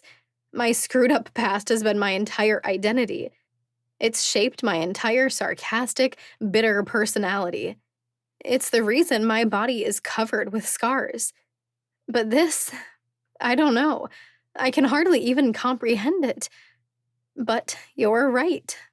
I know you are. I take in a shallow, shaking breath, and my chest swells. I was loved by my mother. She'd died saving me. And my father. He spent 29 years looking for me. You don't spend that kind of time on someone you never loved. You're really damn brave. Do you know that? Roman asks as his eyes slide over to meet mine. I don't know your full story, Juliet, but your body pretty obviously displays some of the highlights. After everything you've been through, it's impressive that you can allow others back into your life, that you can open yourself up enough to feel loved. I wipe away the tears that have slipped down my face. Too bad when I opened it the widest, I got burned so bad. Roman shakes his head. There's nothing normal about Sebastian's behavior, about how he handled things. Don't let that bastard dictate how you feel love ever again.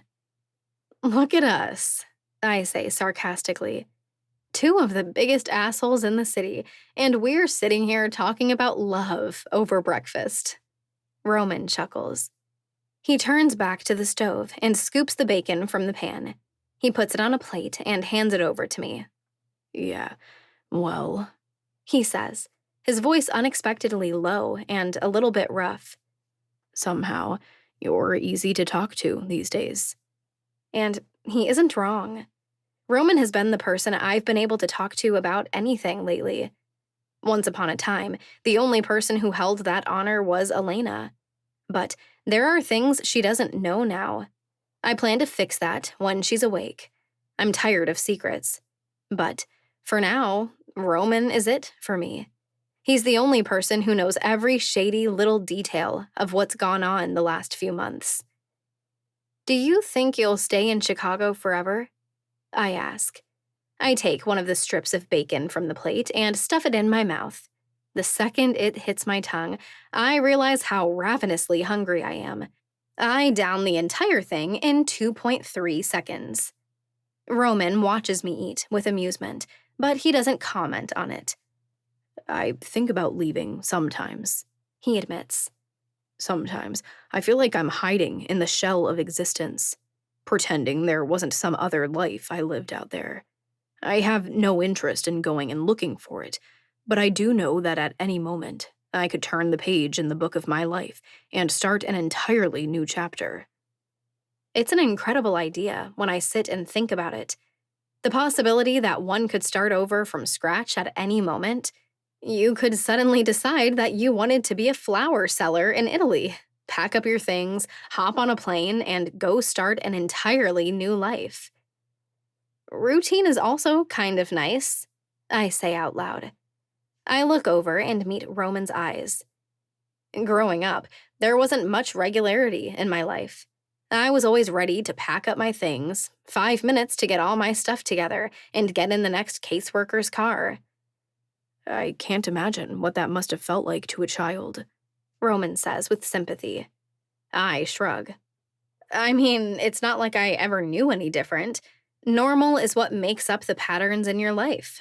So I guess, when I bled out on that sidewalk in New York City, and Elena and Mason told me I didn't have any choice but to come with them here to Chicago, it didn't end my world like it would for some other people. How many placements did you have as a kid? Roman asks. And I know it takes some bravery to ask this. When people know that there is difficulty in your past, they usually don't want to dig into the details. Usually, they're too scared to know the truth. But Roman has never been one to turn away from a difficult situation. 17, I think? I say, as I look back on the past. There were a few nice houses that I lived in when I was little, though I'll admit I don't remember any of the details, other than that there were people and actual houses. Those didn't last long, though. When you stop being the cute little toddler, people are ready for a new placement. There were some group homes. I lived with this old, nasty lady for a while. It's all kind of a blur now. I think once I turned 18, I shoved it all in little boxes and pushed them all under the bed of my memory. Maybe that's what happened to my memories, Roman says, crooking a small smile. Packed them all up in little boxes and buried them near the center of the earth. I know he's trying to make this heavy stuff light, but it breaks my heart. It's okay to not remember who you are, I say, as I place my hand over Roman's on the table. His skin is warm, though rough. As long as you like who you are now, that's all that matters. When did I go and get so damn insightful? Do I like who I am? Does anyone really like who they are? Surprisingly, when I think about the answer to that question, I think I am beginning to like who I am. I'm learning to stand up for myself. I'm learning to have vulnerability. I'm learning to let love in. Sure, I'm still sarcastic. I'm still a smartass. But I find the truth inside of me. The new version of Juliet is starting to emerge, and I do like her. I don't think I've ever once considered that question, if I like who I am, Roman answers. He's thoughtful for a moment, searching deep inside for the answer. I don't think I know the answer. I smile a sad smile as I glance back at him. It's okay. You don't have to know the answer right now. I pat his hand with mine. I like you. That's pretty damn surprising to me. Probably to you, too. You're a little scary sometimes, but you're a good person, Roman. If we were in gym class, I'd pick you for my kickball team. And for the first time ever, I hear Roman DeLuca laugh. Chapter 6. Modern technology makes our lives so much easier. Roman, Mason, Sigrid, and myself craft a text message to begin sending out. Chicago's water supply was poisoned. It's been corrected, but it will take time to get out of everyone's systems. Gifted, drink only bottled water until the all clear has been given. Vampires, absolutely no live feeding until testing comes back clear. Wait, if you can, or feed outside of the city. We will let you know as soon as it's safe again. Please share this with your applicable friends and family. From the Chicago Night Council. All of us copy and paste the message and send it off to our friends. And, like a digital wave, the message washes throughout Chicago. People are going to be angry, I say, as I look up at the others. We stand in the nocturne, working as fast as we can. They're going to want answers. But at least they won't end up in your hospital, Roman points out. Or completely numbed from their gifts, Sigrid adds. And I sigh. It isn't fair. They should be angry. They should want answers. But for now, this is the best we can do. And it's at least something. The next week is insanely busy, but I also get intense relief. Dave Roshan, the new doctor that I hired to work in the emergency room, starts work. On his first day, he brings with him his daughter, who is part of the package deal. She's kind of intimidatingly beautiful. Her posture is insane. Her eyes are intense, but warm. She has this thick, long hair that I'm exceptionally envious of. And she is sweet, perfectly kind. She's also confident in what she does as a trauma nurse. I have a feeling Lily Roshan and I are going to get along just fine. I work with them in the emergency room for their first 2 shifts. It's so strange being in this new position. Once upon a time, not that long ago, Sebastian watched over me, making sure I could handle this job. Now that's what I'm doing. Hovering, but trying not to hover. Making sure Dr. Roshan knows what he's doing. Making sure he can handle the pressure that comes with working in a Chicago emergency room, one that specializes in the care of the supernatural. He's a pro at it. So is Lily. The imposter syndrome I feel sometimes is overwhelming. Dave has been a doctor for decades, and I'm here being the boss, and I've only been a doctor for a few months. Still, it's such a relief. Yes, I will work a few shifts in the emergency room, but with the weight of the entire hospital on my shoulders, it's nice to have backup I can count on. Once again, I really underestimated Sebastian and his ability to juggle everything he was dealing with. I'm just a fraction less worried about life. I'll just ignore the 2 bite victims who come in needing a blood transfusion because they're dangerously on the line of turning into a bitten. Apparently, not every resident vampire in this city is smart enough to heed our warning. Just one day after that, John finds me walking out of the elevator. I found you a new assistant, he says with a slight smile. No interview process? I ask, but immediately shake my head. Never mind. Doesn't matter. I just need someone. Now. I think you're going to like this one, John says. Not sure what to think of the smirk that's hiding in the corners of his eyes and the slant of his mouth. I'm still figuring John out. She's waiting for you in your office. Perfect, I say, hoping that it's true. I push open the door to my office, and sure enough, there is a woman sitting on the chair in front of my desk. She's holding an iPad in front of her, and she taps away at it so furiously I'm impressed. I mean, it would be literally impossible for human fingers to type something out that fast. Instantly, her head pops up, and her eyes meet mine. Hi, Dr. Doe, she says. Her voice is upbeat. A bright smile fills her face. She has an enthusiasm about her that's undeniable. She stands up and extends her right hand. I'm Holly Blackburn, and I'm really excited to get started. Your dad here is kind of intense, but I like him. And I'm looking forward to getting to know you, too. I have to take a breath for her after she finishes it all. She says everything with such enthusiasm and speed, even my vampire brain is having a hard time keeping track of everything that just came out of her mouth. Yeah, it's nice to meet you, I say, trying to keep up with her. I've already imported your calendar into my iPad, so any meetings that you input, I'll see them here. I can set reminders for you and make any phone calls that you need me to. John said you need some help getting the blood trade figured out. I tracked Echo down, and she's agreed to come have a meeting with us in 2 hours. Is she always that snappy? A relieved chuckle makes its way from my chest. Thank the dark. I've only known her for 30 seconds, and I can already tell she's exactly what I need. Yeah, Echo doesn't like too many people. It's just the way she is. Okay, good, Holly says with a relieved laugh. I thought I did something to piss her off, so if she's just that way, that makes me feel a lot better. I look back at Jean, who just gives me a smile and arches one brow. It's almost as if to say, see? I'm pretty sure the blood supply issue is becoming a crisis, so I have some ideas on how we can quickly restock the supplies, Holly says. She pauses for 2 seconds as she looks up at me. Although, I guess considering the circumstances, maybe we better wait on that for a couple of days? How long do you think it will take all those toxins to get out of the water? How?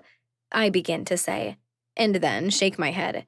It doesn't matter how she already knows all this. John knows everything I know. Never mind. We have people on it. They're running tests. Already, there are only traces of it in the water, but still, there are traces.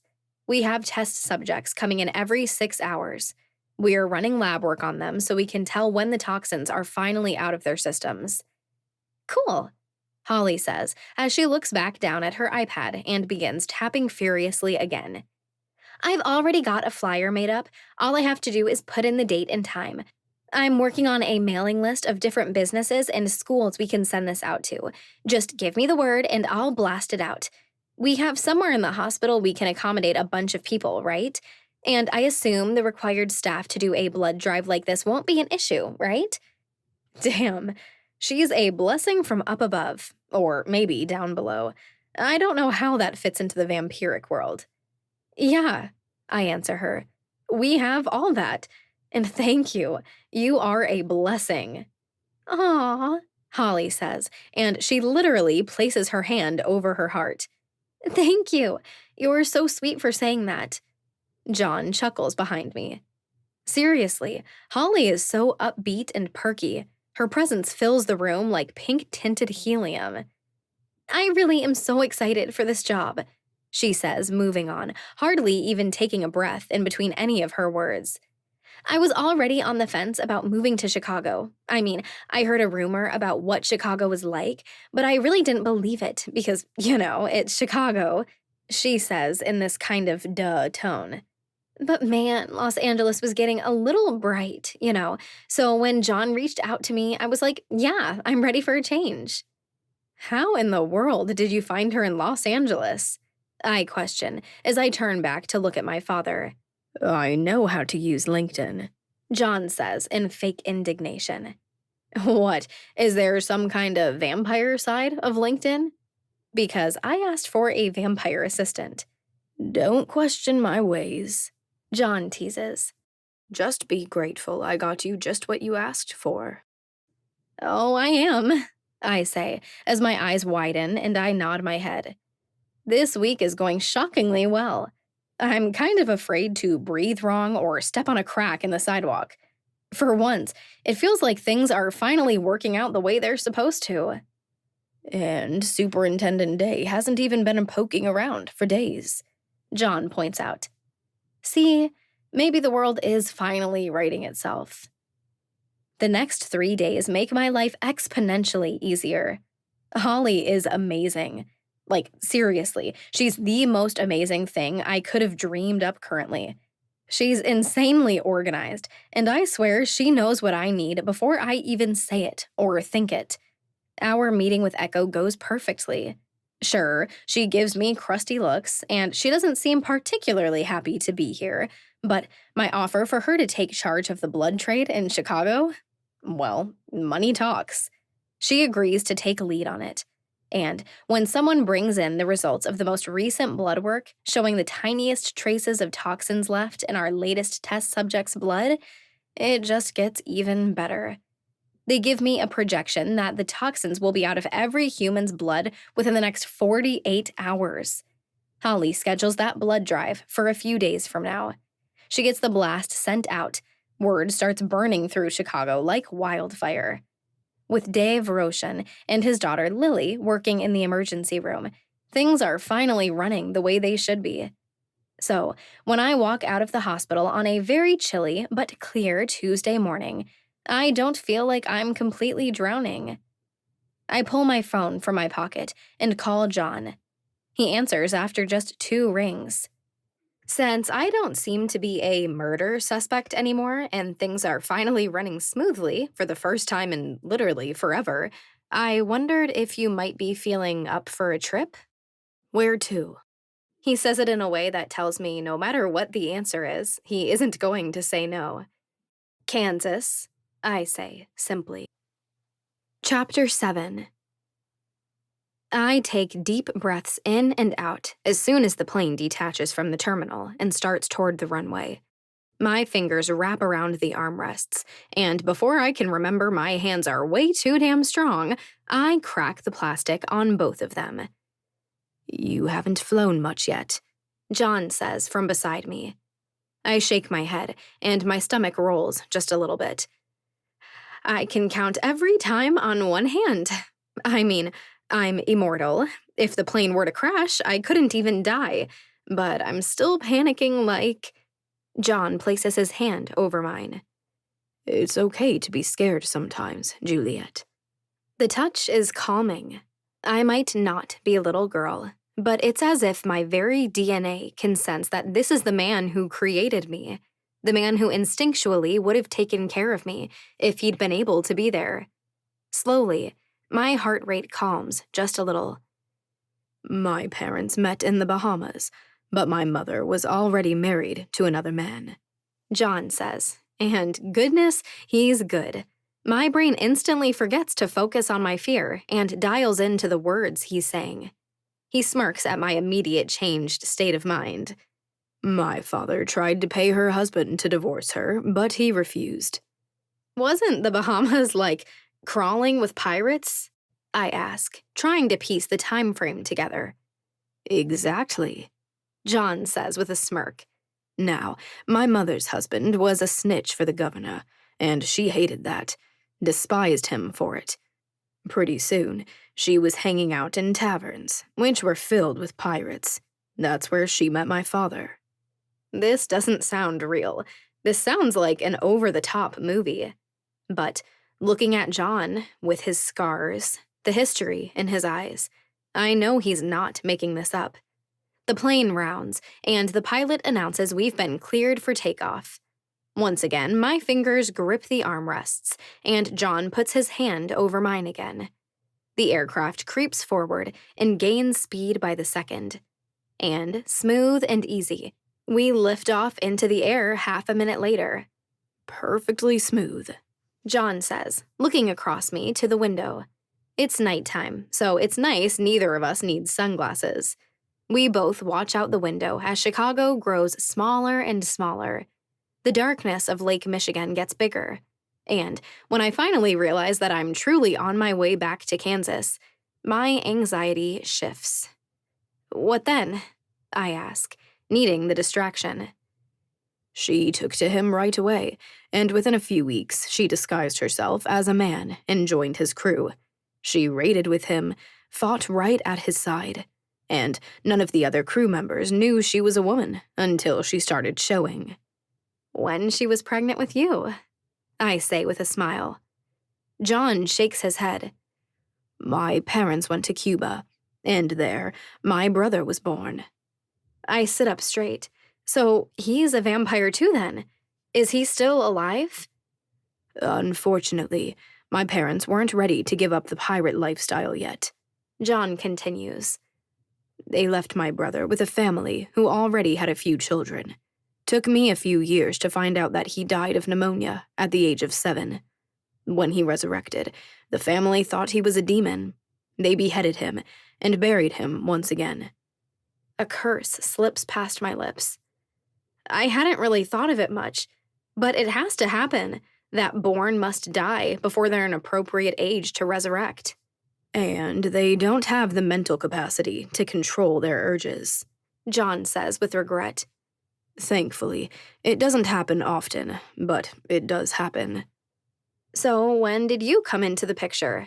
I ask, needing to move on from this dark and touchy side of the vampire world. A few years later, John continues on. My mother was pregnant again, with me, when they were attacked. The entire crew was taken to Jamaica and put on trial, every one of them sentenced to death.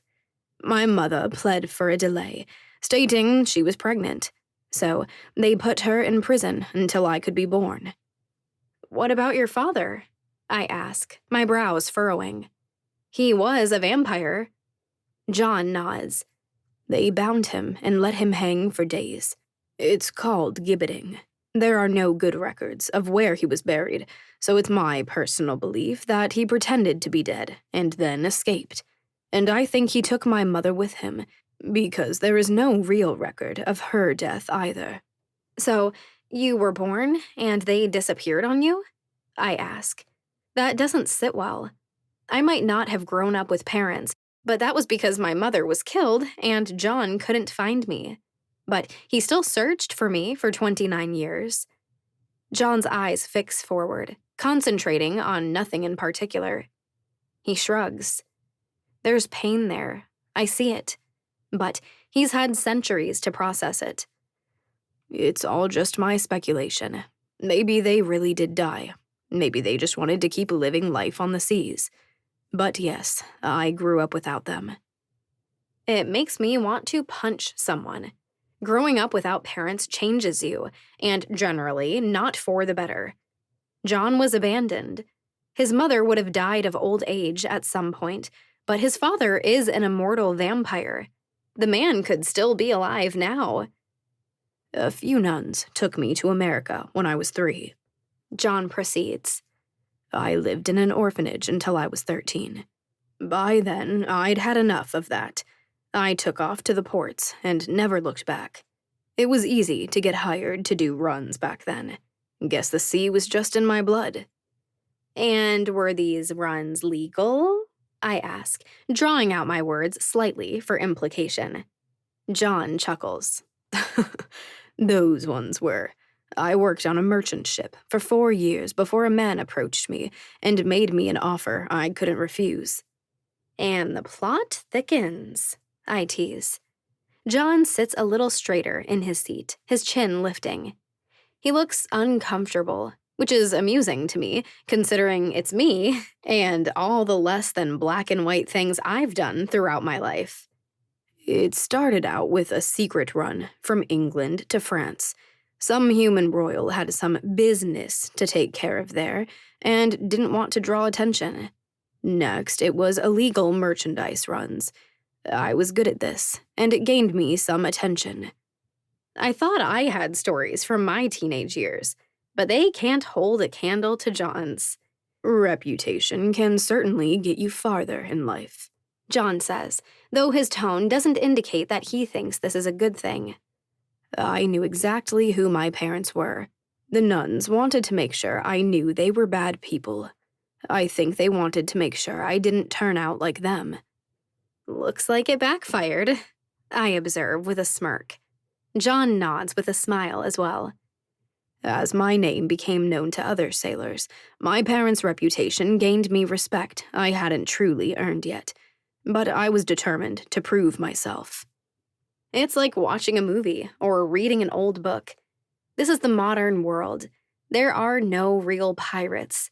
There are no famous buccaneers anymore. But this is the reality my father grew up in. I was the first mate to Captain Daniel Farbank by the time I was 23. John continues. We'd been in so many questionable situations. We'd both been shot at, stabbed, imprisoned, escaped, everything. But when we were raiding one of the king's ships, one of their best soldiers got the best of Daniel. Ran him right through with a sword. I watched the whole thing happen. From his tone, it's easy to tell. Captain Daniel Farbank meant a lot to John. Best friends. Elena watched me bleed out once on a sidewalk from a knife wound. And then I watched her slip into a coma I'm not sure I can bring her back from. I'm sorry, I offer with sympathy. John nods. Watching him die shifted something in me, he admits. Daniel was getting more and more reckless. Going after the king's fleets and loot was a bad, stupid idea. The rest of our crew escaped with our lives, but not without injury. We got back to the Atlantic Fortune and hightailed it out of there. As the new captain, I had some decisions to make about the future of our crew. He takes a deep breath and looks over at me, his expression unsure and maybe a little embarrassed. Look, Juliet, this is all a little odd, admitting everything to my daughter, who I was supposed to raise the right way. I was a different person then. I'm not ashamed of who I was, but just keep an open mind. I don't even resist the eye roll. Look, I've stolen food, I've cussed out teachers, gotten sent to detention, killed 2 people, and lied to just about everyone around me. If anyone is going to judge you for doing what you had to, it's not going to be me. Damn. John lets the word slip out, and he laughs. With a huff, he slumps back into his seat. Ingrid was adventurous, but she would be lecturing the shit out of both of us right now to be better. I laugh, and it feels really good, because it's so basic, so natural. It's family laughter, something shared between father and daughter in the weirdest circumstances ever. John lets out a sigh. Okay, well, I kept us away from any government ships after I became captain. Traders, merchants, wealthy dirtbags. They were fair game. We were like ghosts for the next 3 years. What happened? I ask, hanging on to his every word. We were in Scotland for an entire week. John recounts. We were being the 20-something-year-old idiots we were. Gambling, women, food. We'd just made a lot of money on a raid, and we were being too flashy. I was just headed into a bar when the man came up from behind me. Didn't ask for money, just muttered something about his fiancée.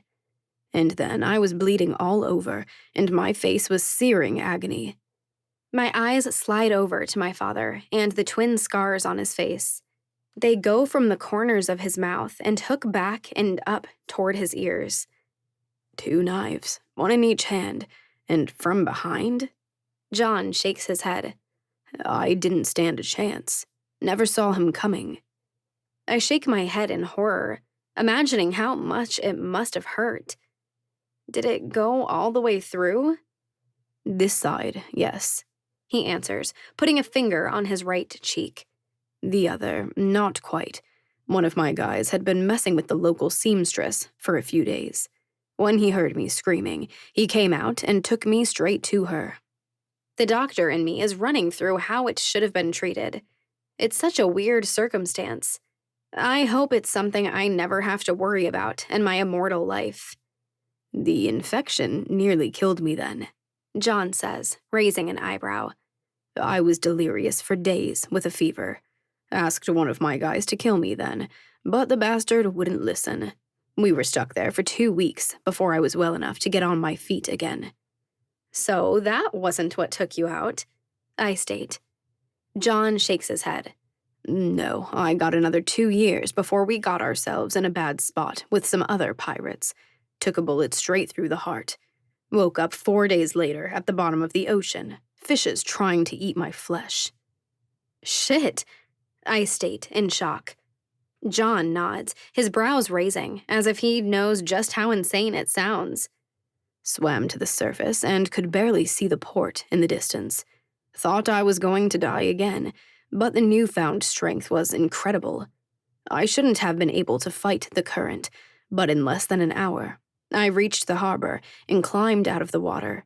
I still feel damn guilty about all those dock hands. I killed 2 people within an hour of resurrecting, and no one seemed surprised by that. Seems John was no different when he woke up again to this immortal life. You wouldn't believe the looks on the faces of my crew when I found them 3 weeks later, John says, crooking an entertained smile. They thought I was a ghost, come back to punish them for not burying me properly. You wouldn't believe what coming back from the dead as a vampire does for your reputation. I just laugh and shake my head. It's so ridiculous, but the best story ever. Turns out my second mate was a vampire too. When he heard who my father was, he'd tracked me down and joined the crew. He knew this lifestyle would eventually kill me. All he had to do was wait. He was the one who told me about what I am, explained everything he knew. But he let your crew throw your dead body overboard, knowing you were going to wake up 4 days later? I ask, horrified and slightly amused.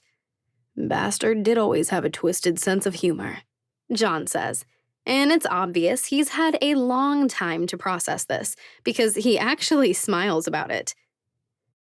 I really didn't realize how lucky I was that Elena and Mason were there right when I resurrected to explain it all. I move on because I don't know whether to laugh or be mad on John's behalf. Sebastian and Roman didn't know what they were either when they came back. John nods, understanding. It was an exceptionally confusing time. Not that I was really even all that coherent the first week. The bloodlust. He shakes his head.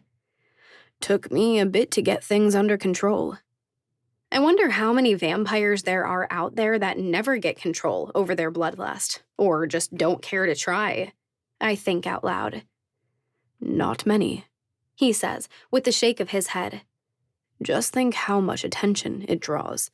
People dying, disappearing, that kind of stuff gets noticed. And that's what the whole royal house system is all about, making sure stuff like that doesn't happen. King Cyrus, he takes this shit seriously. I shake my head. It doesn't even seem real that the vampires have a king and royals. Pray you never have to get tangled with them, John says, and something in his voice turns hollow. Especially Cyrus. You've met the king? I question, disbelief heavy in my voice. John's eyes are haunted when he looks back up. Piracy became less and less viable. So, in 1845, our crew disbanded. I'd made an insane amount of money. I didn't really have a reason to keep raiding. So, I got curious. I set out to Austria. I'm not sure if it sounds like a fairy tale or a nightmare. This vampire king who lives in Austria, someone who is thousands of years old. At first, the town just seemed normal, other than the fact that half the residents were vampires. But then, I realized that everyone was dressed in black. The story he's weaving is totally giving me the creeps. The flight attendant comes by, asking if we'd like anything to drink. I'm disoriented for a second. I completely forgot I'm in an airplane, headed to the state I was born in.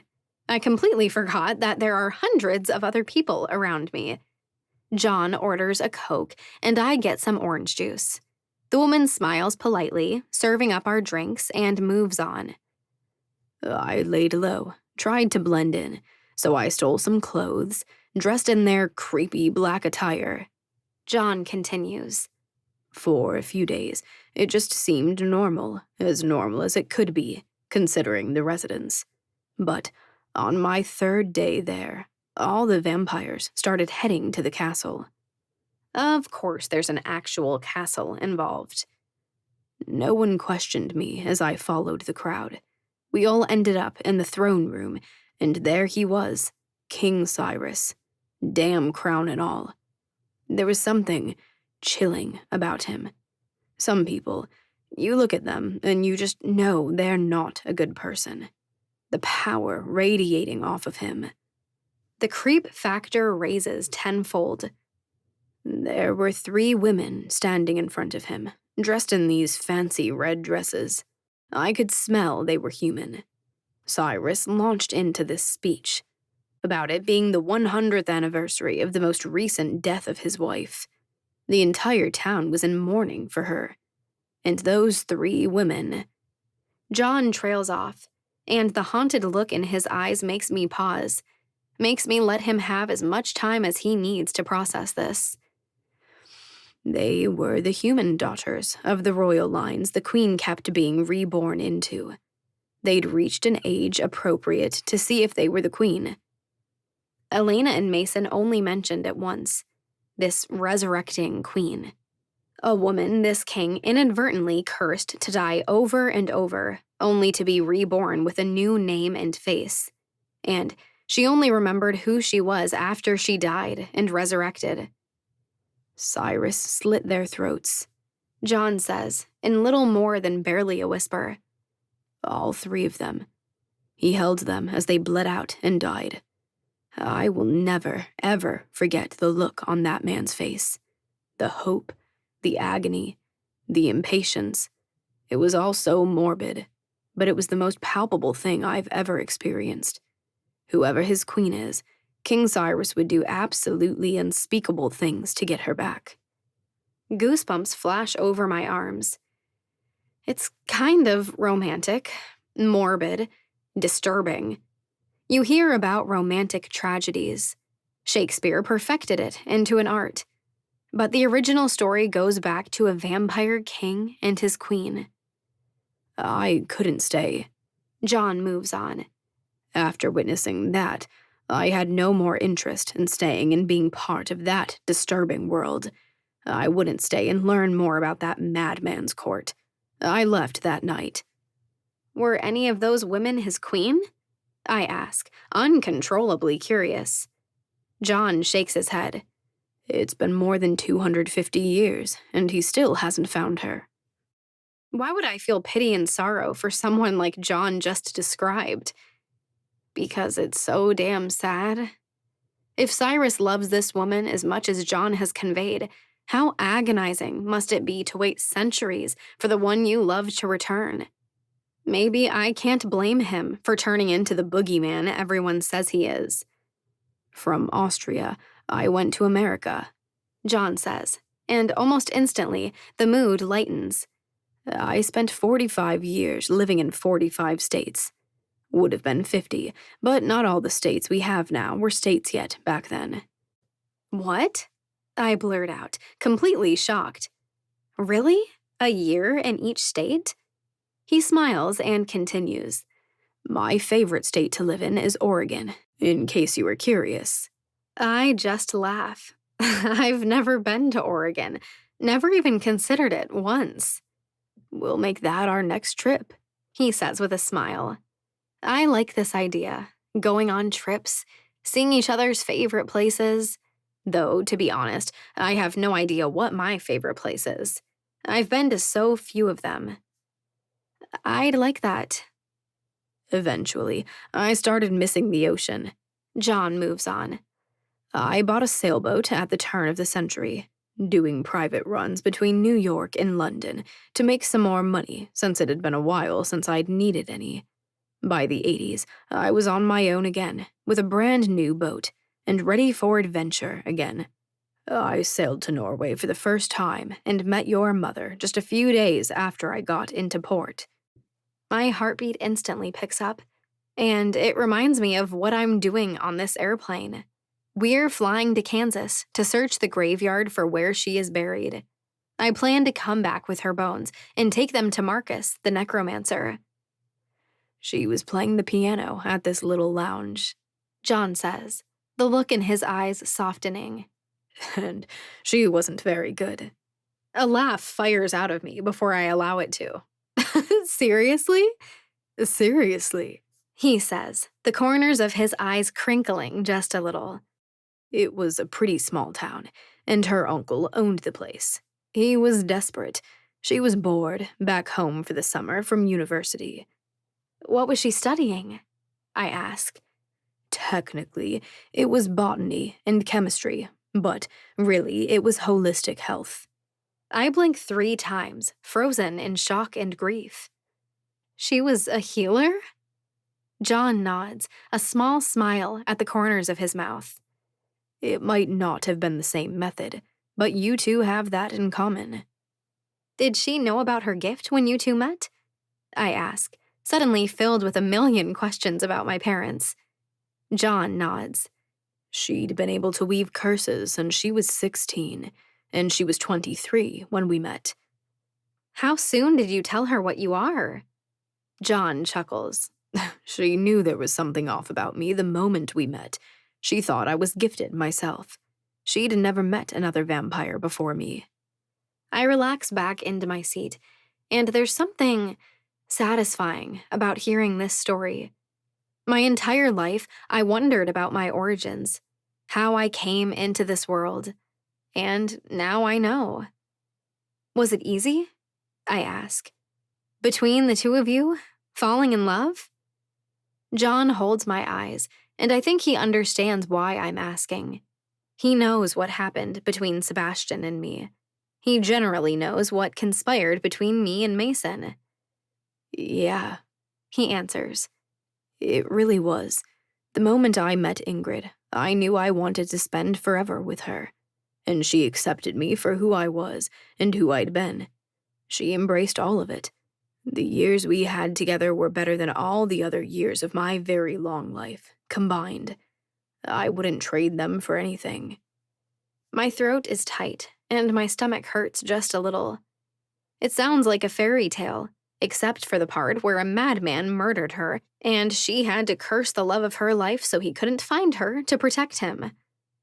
You have time, Juliet, John says quietly. He takes my hand, a comforting gesture. You might have been burned, pretty damn bad, but you've got time.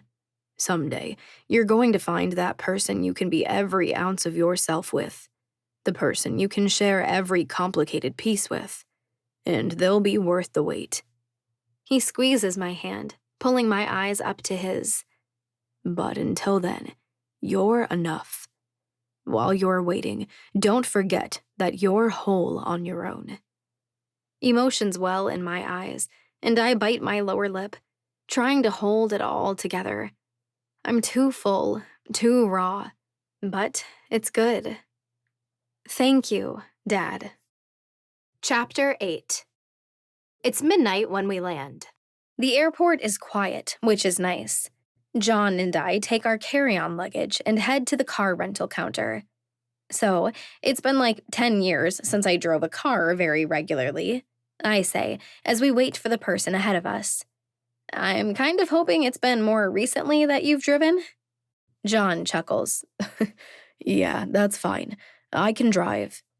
There's a prideful little piece of me that insists I'm a capable, independent woman, and I don't need a man to drive me around.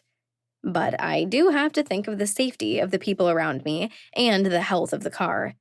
Having lived in massive cities for the last 10 years, where it made absolutely no sense to have a car, I'm more than a little out of practice. And as John and I walk out into the garage and up to our car, it's nice. John has been helping me from the moment we were reunited. But him driving me around, it's just one of those normal things. If the world were a more fair place, it would have been this man who taught me how to drive. We dump our luggage in the trunk and head out into the dark. I pull up the directions on my phone and plug it in. The display of the car lights up with what direction we're headed. It's 2 freaking hours away. I escaped the middle of nowhere. My stomach is clenching in knots as we aim for that direction. Gotta admit, John says as we shoot through the night. Kansas never was my favorite place to live. I mean, I loved anywhere Ingrid wanted to be, but honestly, I can never figure out what it was exactly that drew her to the state. Can't say it's my favorite either, I say as I look outside. I guess it's not really about the state. Parts of it are nice and green. And there's something kind of beautiful about all the fields of produce. It's so flat here. It was about the trauma, the abuse, the loneliness I felt. It was about how trapped I felt when I was a child. This place is a reminder of all the anger that shaped me into the person I am. Neither John nor I say much on the drive. I'm sure he's just as lost in thought as I am. He loved Ingrid. Nothing in me questions it. For 29 years, the man never knew for certain what happened to the love of his life. And now, he knows for sure she's dead. After 29 years, he's finally going to get his closure. I still haven't found the heart to tell him about the necromancer. Until I am 100% certain I can bring her back, it does absolutely no good to give him hope. As we approach the area where I grew up, I could tell John about the school that I went to kindergarten in, when the teacher said I was never going anywhere in life. I could tell him about the other school we pass, the first place I ever punched someone, right in the mouth in 2nd grade. The boy told me I smelled like old garbage. I'd been sleeping on a musty mattress in the enclosed porch of a temporary placement. I could tell him that was the grocery store I liked to go to most because no one paid much attention there, and it was easiest to steal food from. I could tell him about the family that lived in that house who screamed at me for not doing every single one of the dozens of chores they gave me. I could tell John about the boy who had tried to get me to give him a hand job at that junior high school and then spread rumors about me being a tramp when I'd shoved him over into a garbage can. I could tell him about that intersection where that car fire happened, the one where I got my scar from. There are dozens of heartbreaking events I could tell John about. But I remain frozen, utterly silent, when this stretch of road suddenly looks familiar for a different reason. We drive right on by the exact spot where my mother was murdered by Archer King, and where she snapped my neck. Where I died my first death as an infant, protected from that madman by my mother's curse. I don't breathe as we drive by that spot. I might not have been much good to anyone for the majority of my life, but I can protect John. I can protect him from as much pain as possible. I will never tell him any more details of what happened to me, his lost daughter, here in this painful place. I will never point out to him the site of Ingrid's death. So, in the dark, I sit silently and hold it all in, keeping every bit of it to myself. It's a damn relief when the GPS tells us to turn just 2 miles down the road. We drive past 5 houses, and it chirps that our destination is in 500 feet on the right. And then, there it is. The road turns into the cemetery. There's a low stone wall surrounding it. There is an arched sign going over the road that cuts right through the middle of it, reading Peace Grove Cemetery. "We're here," John says. And there's something pained in his voice, but there's also something... It's not quite hope, not quite excitement. But I think he senses that for the first time in over 29 years, he's going to be in the presence of Ingrid once more. He parks the car in the middle of the road, and we both just look out at the headstones for 2 entire, silent minutes. "Mom?" The word slips through my mind, a scared call into the dark. Emotions bite the backs of my eyes, but I shove them down, just like I've practiced so well, and climb out of the car. It's cold. I know it should be colder, but I still zip my coat up. My breath billows around me. The dark is so encompassing. There is only a little sliver of moon tonight, so the only light provided comes from the stars that are peeking through the clouds that sit still in the sky. "They said she would be buried here, but there wouldn't be a headstone," I say, as my eyes scan the graveyard. "So I guess we are looking for an open area?" John nods, swallowing once. The look in his eyes is haunted, and they're a little red with emotion. So I just reach for his hand, and we step forward together, united in our search. Rows and rows of deceased people spread out before us. I've seen bigger cemeteries, but this is still probably 3 acres of headstones. That woman lived to be 99. That man was only 31 when he died. That child was only 9 months old when they passed. There is a couple's headstones that doesn't say dates, only the words "reunited once more." Nothing is guaranteed in life, except that it will end eventually. Damn, I'm the exception to even that rule. We comb through the south side of the cemetery, and something begins to grow uneasy in me. Row upon row of headstones. The south side is completely full, all the way up to the stone fence that surrounds the entire property. Acid seems to bubble in my stomach as we begin making our way through the north side. Long family rows, a few soldiers, an entire area for infants. Row upon row, every grave is perfectly lined up. I start paying attention to the dates on the newer headstones. 32 years ago, 31 years ago. 30 years ago, 29 years ago. I don't see any headstones reading newer than 29 years ago. I start walking faster, reading every year as I pass. Juliet? John questions as he sees my behavior shift to frantic. I shake my head and don't answer as I begin walking down the last aisle. 53 years ago, 37 years ago, 81 years ago. I see the end of the road, and there are headstones perfectly lined up the rest of the way to the stone fence. In defeat, I stop, 15 yards from the end. The entire cemetery is full, I say aloud. I shake my head as I look around. Dawn is beginning to lighten the horizon, just barely. There isn't one bit of empty space here. And the years. I look back at John as he stops behind me. The last year I can see that anyone was buried here was 30 years ago. I was born, and my mother was killed 29 years ago. What does that mean? John asks, and I see the panic and fear creeping into his eyes. I shake my head. I don't know. Maybe there must have been a mistake. She must be in a different cemetery. I think we need to go to that police station and ask them to look at the records again. John looks around once more. I see it in his eyes. He wants so badly for Ingrid to be here. He wants to know. After 29 years of not knowing, he just wants to know. We'll find her, I say, reaching for my father's hand. We're going to find her.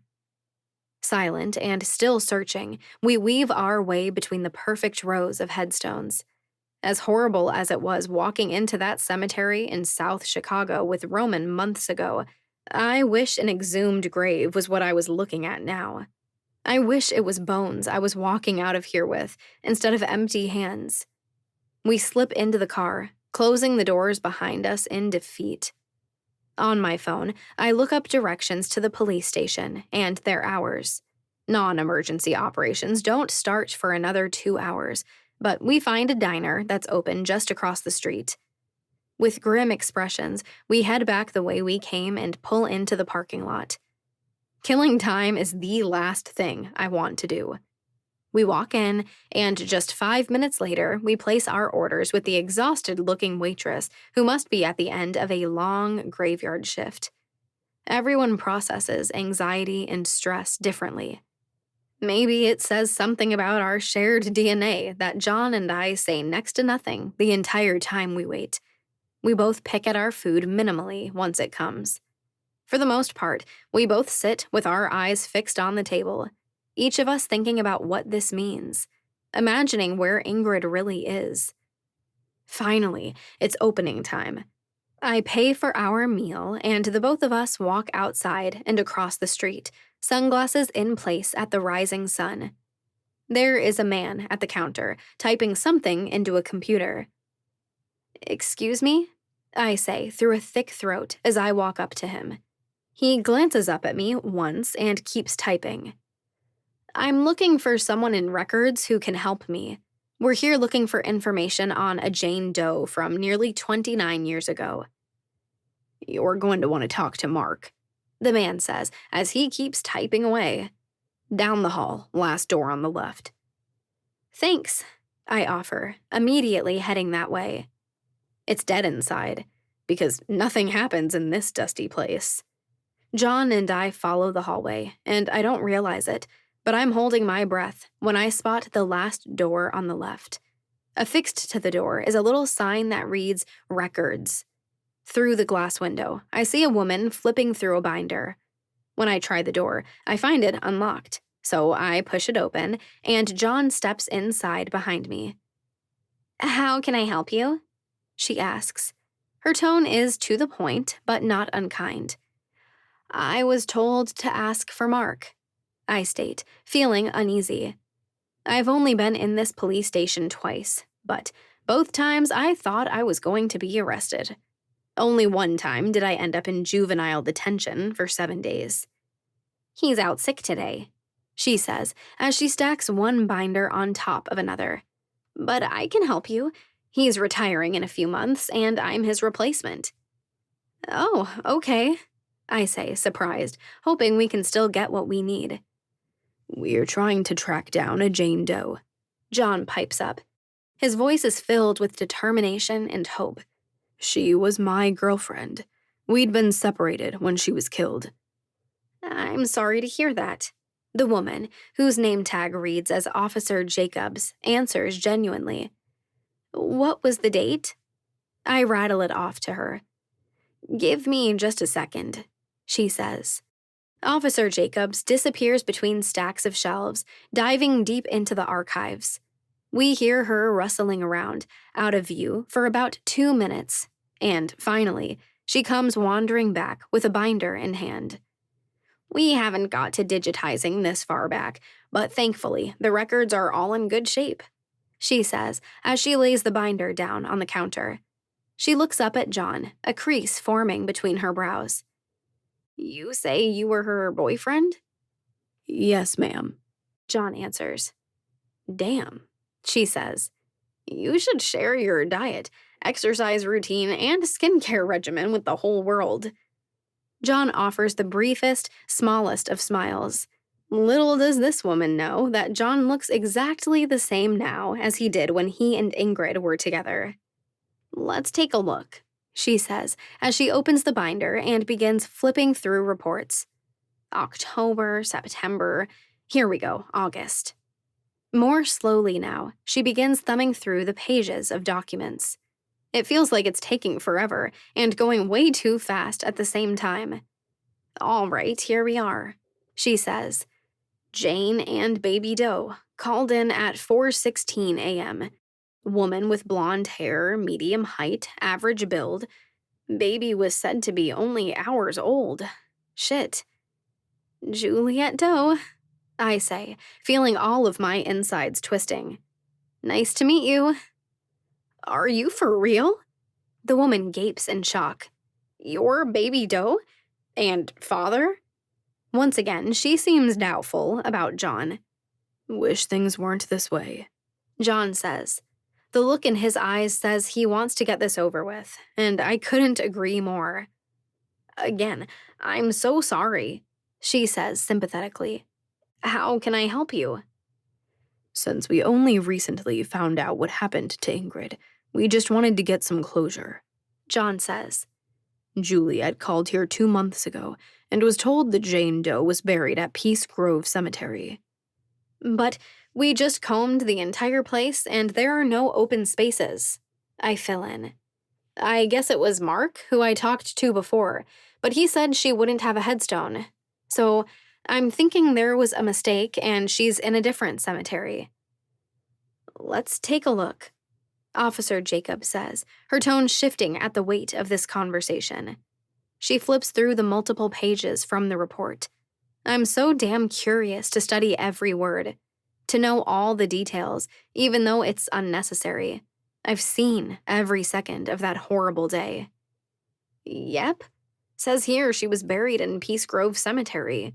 She reports, her tone a little confused. She turns the page, studying all of the handwritten notes, the legal-looking jargon that makes no sense to me. I don't. My heart jumps into my throat when she cuts herself off, reading a note written at the very bottom of the page. I'm so sorry, Officer Jacobs says with a sigh. This note, it says they thought they had a plot secured for her. They transported her there and everything, but when they arrived, they realized there was a mix-up. The last few open plots had been purchased a few months earlier by some people who already had family members buried there. So where did they move her to instead? I ask, feeling a little desperate, a lot panicked. And it feels like the world cracks a little when Officer Jacobs looks back up at me. It says she was cremated after that. Ashes. Dust. Once upon a time, Roman and I killed Archer King. The man had already been brought back from bones once. We wouldn't risk that happening again. We cremated his body, and I dumped those ashes in Lake Michigan. Or John struggles to speak around a tight throat and a hoarse voice. were her ashes saved?